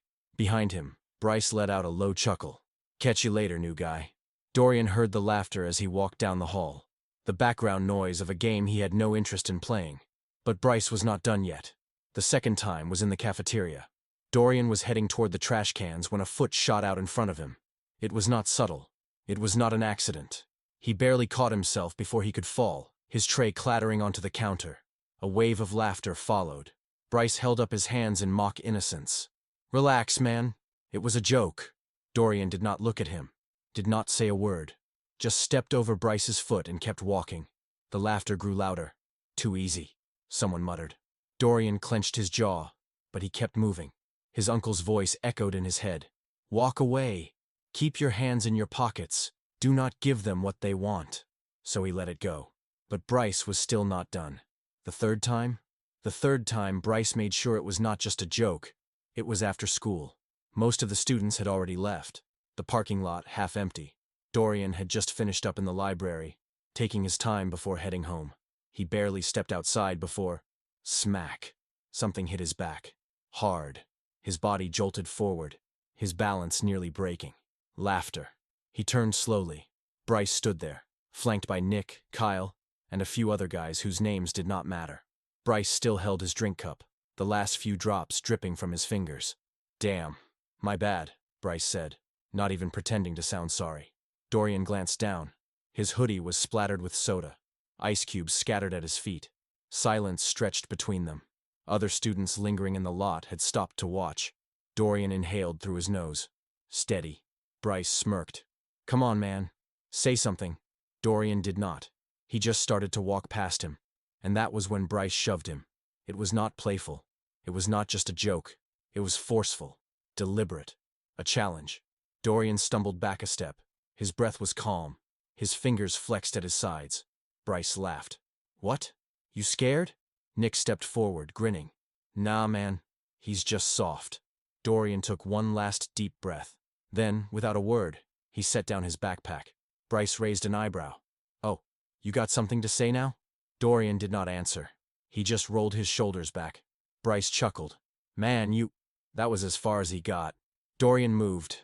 Dorian had been through this before. New school, same game, same players. The ones who walked past him without a second glance.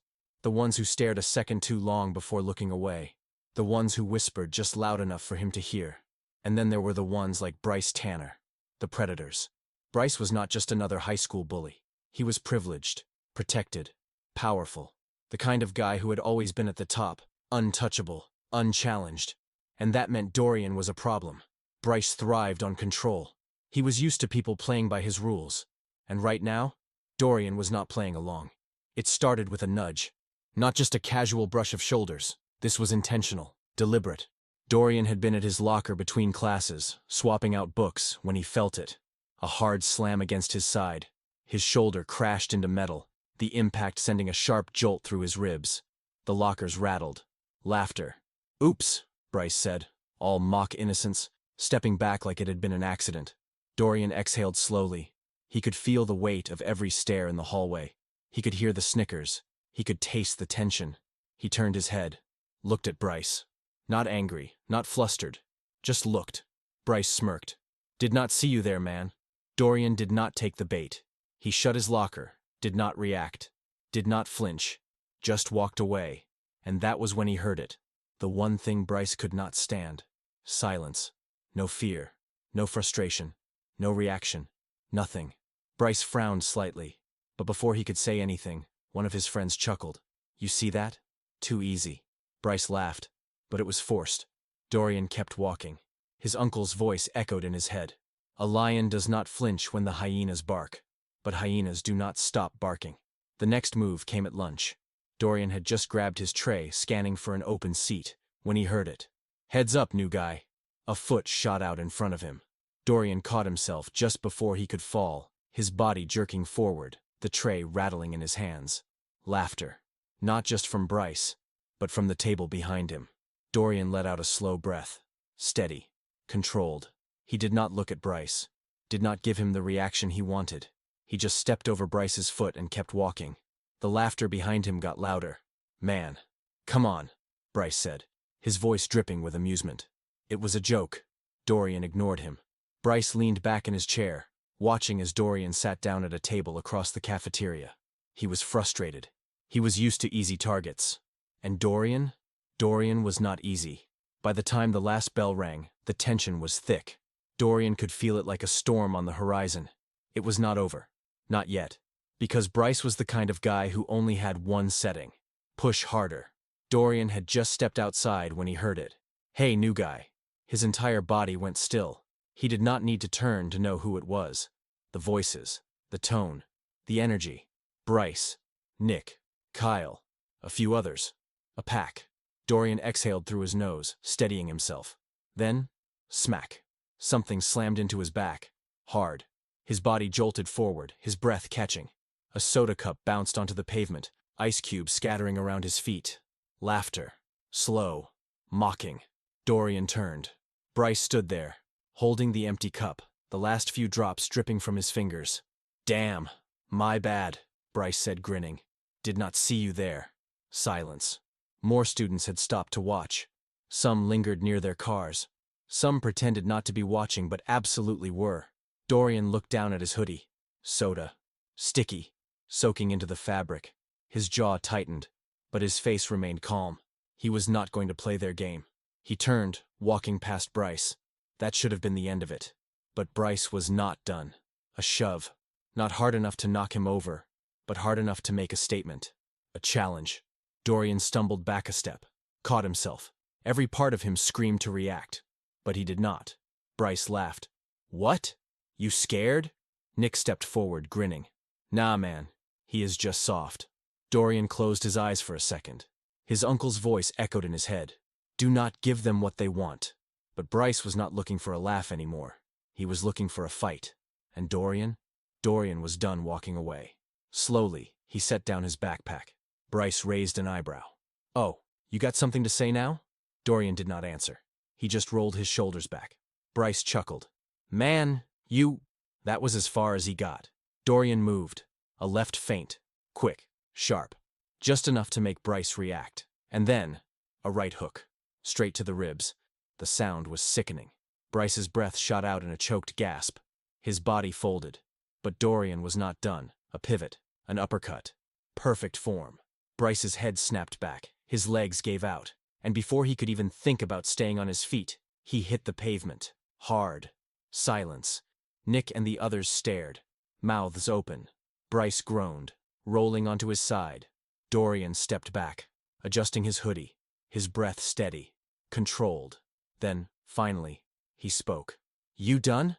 Bryce did not answer. He just coughed. Dorian looked at the others. Anyone else? No one moved. Dorian grabbed his backpack, slinging it over his shoulder, and walked away. No celebration, no victory lap. Because this was not the end. It was just the beginning. The parking lot was half empty by the time Dorian stepped out of the library. Most students had already left, their cars pulling away in the dimming afternoon light. The quiet should have been peaceful. Instead, it felt like a warning. Dorian adjusted the strap of his backpack, his footsteps steady as he moved toward the sidewalk. Then, a voice. "Hey, new guy!" His body went still. Not from fear, not from surprise, but from recognition. He had felt it coming all day. The moment in the hallway, the trip in the cafeteria, the whispers, the eyes on him. Bryce Tanner was not the type to let things go. Dorian turned his head slightly. He did not need to see them to know they were there. Bryce, Nick, Kyle, a few others, background noise. But Bryce? Bryce was the one who mattered, the one who needed everyone watching. And right now, he had an audience. Dorian exhaled slowly. Then, impact. Something slammed into his back. Hard. The sticky splash of liquid soaked into his hoodie, the cold seeping through the fabric. A soda cup hit the pavement, bouncing before rolling to a stop. Laughter. Slow. Mocking. He turned. Bryce stood there, holding the empty cup, his fingers dripping with the last few drops. His smirk was not amused anymore. It was hungry. "Damn. My bad," Bryce said, grinning. "Did not see you there." Silence stretched between them. Students, the ones who had been lingering by their cars, were now openly watching. The show had begun. Dorian looked down at his hoodie. The dark stain spread across the fabric. His jaw tightened. Bryce tilted his head, waiting. "Come on, man. Say something." Dorian did not. He turned to walk past him, and that was when Bryce shoved him. Not a tap, not a joke. A full, forceful push, enough to knock him back. A few gasps. A couple of students murmured. Dorian stumbled a step, caught himself, steadied his breath. Bryce laughed. "What? You scared?" Nick stepped forward, grinning. "Nah, man. He is just soft." More laughter. Dorian closed his eyes. His uncle's voice echoed in his head. Do not give them what they want. He had spent his entire life walking away, controlling himself, proving that his silence was not weakness. It was strength. But right now, Bryce was not just looking for a laugh. He was looking for a win. And Dorian was done letting him have it. Slowly, he set his backpack down. Bryce raised an eyebrow. "Oh? You got something to say now?" Dorian did not answer. He rolled his shoulders back. Bryce chuckled. "Man, you..." That was as far as he got. Dorian moved. Fast, precise, ruthless. A left feint, just enough to make Bryce react. Then, a right hook, straight to the ribs. The sound was sickening. Bryce's breath shot out in a choked gasp. His body folded. But Dorian was not done. A pivot, an uppercut. Perfect form. Bryce's head snapped back. His legs gave out, and before he could even think about staying on his feet, he hit the pavement, hard. Silence. Nick and the others stared, mouths open. Bryce groaned, rolling onto his side. Dorian stepped back, adjusting his hoodie, his breath steady, controlled. Then, finally, he spoke. "You done?" Bryce did not answer. He just coughed. Dorian looked at the others. Anyone else? No one moved. Dorian grabbed his backpack, slinging it over his shoulder, and walked away. No celebration, no victory lap. Because this was not the end. It was just the beginning. The laughter had not stopped yet. Bryce was still grinning. Nick and Kyle were still watching, waiting. And Dorian? He was done waiting. Slowly, he set his backpack down. The motion was so casual, so deliberate, that Bryce actually laughed. "Oh? What, you gonna cry now?" Dorian did not answer. did not flinch, did not break eye contact. Bryce's grin widened. "Man, you—" And then Dorian moved. Fast, precise, unstoppable. A left feint, not a real punch. Just enough to make Bryce react. Bryce flinched, raising his arms, exactly what Dorian wanted. And in that split second, Dorian struck. A right hook. Sharp, clean, brutal. His fist buried into Bryce's ribs. The sound was sickening. Bryce gasped. His body folded instantly like all the air had been ripped from his lungs. The laughter? Gone. The smirk? Wiped off his face. His knees buckled. But Dorian was not done. A pivot. A shift. And then, an uppercut. Perfectly timed. It landed clean. Bryce's head snapped back. His eyes went wide. And before he could even think about staying on his feet, he was falling. Hard. The pavement hit him before his brain could process what had happened. Silence. Not just from Bryce. From everyone. Nick, Kyle, the others. Every single student who had been watching from a distance, waiting for the show. But this was not the show they expected. Dorian stepped back, his breathing even, his posture calm, controlled. He adjusted his hoodie. Then, finally, he looked up, at the others, at Nick, Kyle, the ones who had been laughing just seconds ago. Anyone else? His voice was quiet, but it cut through the silence like a knife. No one spoke. No one moved. Bryce was still groaning, rolling onto his side, struggling to catch his breath, struggling to process what just happened. Dorian picked up his backpack, slinging it over his shoulder, and walked away. No celebration, no victory lap, because this was not over. It was just the beginning. By the next morning, everyone knew. Dorian did not have to check his phone. He could see it in the way people stared, the whispers that started just as he walked past, the way some students smirked, nodding at him like he had won something, the way others looked at him, wary, careful, afraid. Bryce was not at school. No one said it out loud, but they all knew why. A guy like Bryce did not show his face after something like that. His friends, Nick, Kyle, the rest of them, they kept their distance. Dorian could feel their eyes on him, but none of them had the nerve to say anything. Not after what happened in the parking lot. By lunch, the story had already grown bigger than the truth. New guy knocked Bryce out cold. Dude did not even last a full minute. I heard he trained with professionals. Each version stretched the truth just a little more. Dorian ignored all of it. He was not looking for validation. He was not looking for anything. But then, as he passed a table, he heard something else. And this one hit different. Of course he fought. What do you expect? Yeah, you know how they are. Soft words. But not soft enough. Dorian turned his head slightly. A couple of girls. One of them, a brunette with expensive-looking jewelry. Her expression curled like she had smelled something bad. When she realized he had heard, she quickly looked away. His stomach clenched. And just like that, he knew. It did not matter. Not to them. No matter what he did. No matter the reason. No matter how much he had tried to walk away first. To some people, he was just another violent thug. The cafeteria suddenly felt too small. Too loud. Too familiar. He had seen this before. Different schools. Different places. Same looks. Same judgments. Same narrative. This is why they do not belong here. The words were not spoken aloud, but he heard them anyway. And that stung more than any punch. He clenched his jaw, exhaled slowly. Then he picked up his tray and walked away, because he was done listening. And more than that, he was not done proving them wrong. Dorian was halfway out of the gym when he heard it. "Lawson? Got a minute?" He paused, turned. Coach Harrison stood near the lockers, arms crossed. His expression? Unreadable. Dorian exhaled, already knowing what this was about. Slowly, he walked over. Coach studied him for a second before speaking. "I heard what happened. No judgment, no accusation, just stating a fact." Dorian said nothing. Coach nodded, like he expected that. "Figured you had your reasons." Dorian's jaw tightened, because he had. And yet, here he was. The fight had happened. People had talked, and nothing had changed. Coach sighed. "But let me ask you something, Lawson." His tone shifted. Softer, sharper.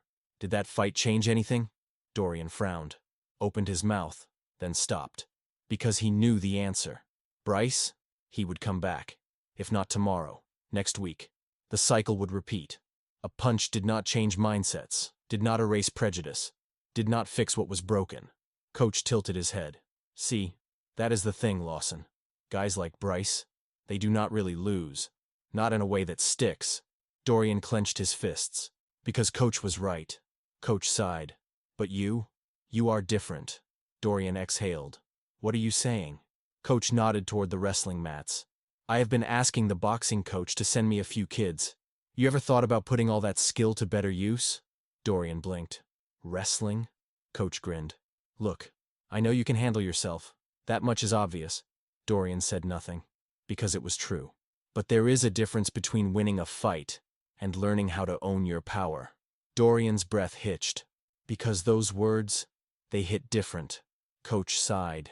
I have seen too many kids like you get boxed into a reputation they never wanted. Dorian looked away, because he knew that too. Coach continued. You already proved you are strong, Lawson. Then he stepped closer. Now prove you are more than that. Dorian hesitated, because for so long, fighting had been survival. A way to stand his ground. A way to show them he was not weak. But the way Coach said it, this was different. Dorian inhaled, exhaled. Then without a word, he walked away. But for the first time, he was thinking.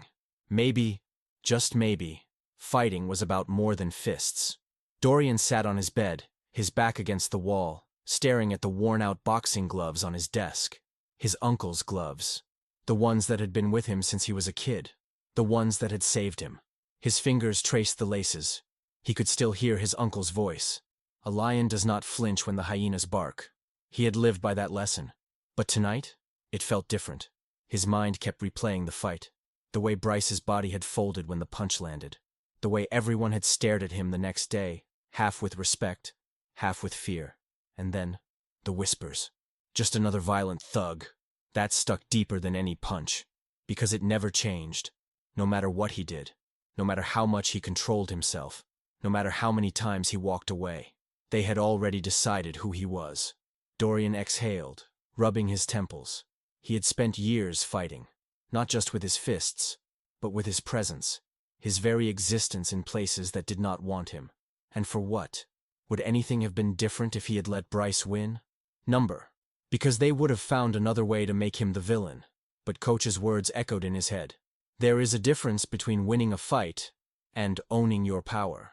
Dorian sat there, staring at the gloves. Then, slowly, he put them back in the drawer. Not because he was done fighting, but because he finally understood. It was not about proving he was strong. It was about proving he was more. The next morning, he walked into the gym, his heartbeat steady. Coach Harrison stood near the wrestling mats, clipboard in hand. When he saw Dorian, his lips curled into a knowing smirk. Took you long enough? Dorian huffed a short laugh. Then, he looked Coach straight in the eye and said, Where do I sign up? Coach grinned, tossing him a form. Welcome to the team, Lawson. Because he had always known. Dorian was more than just his fists. Richmond High would not forget the fight. Not today. Not for a long time. But Dorian. He was not just the kid who threw a punch. He was the kid who walked away from the next one. He had stepped onto campus as the outsider. He had been mocked, pushed, tested. And when he fought back, people thought that was his story. But they were wrong. Because Dorian did not just fight. He chose. He chose who he was going to be. He chose what battles were worth it. And more importantly, which ones weren't. Bryce? Bryce would be fine. People like him always landed on their feet. But what Dorian had done? He had taken control of his own story. And that was something no one could take away from him. By the end of the week, the whispers had shifted. The stares were not just curiosity anymore. They were respect. Because he was not just the new black kid. He was not just the fighter. He was Dorian Lawson. And from now on, he would be the one deciding who he was. Not them, not Bryce, him, because that was a fight he would always win.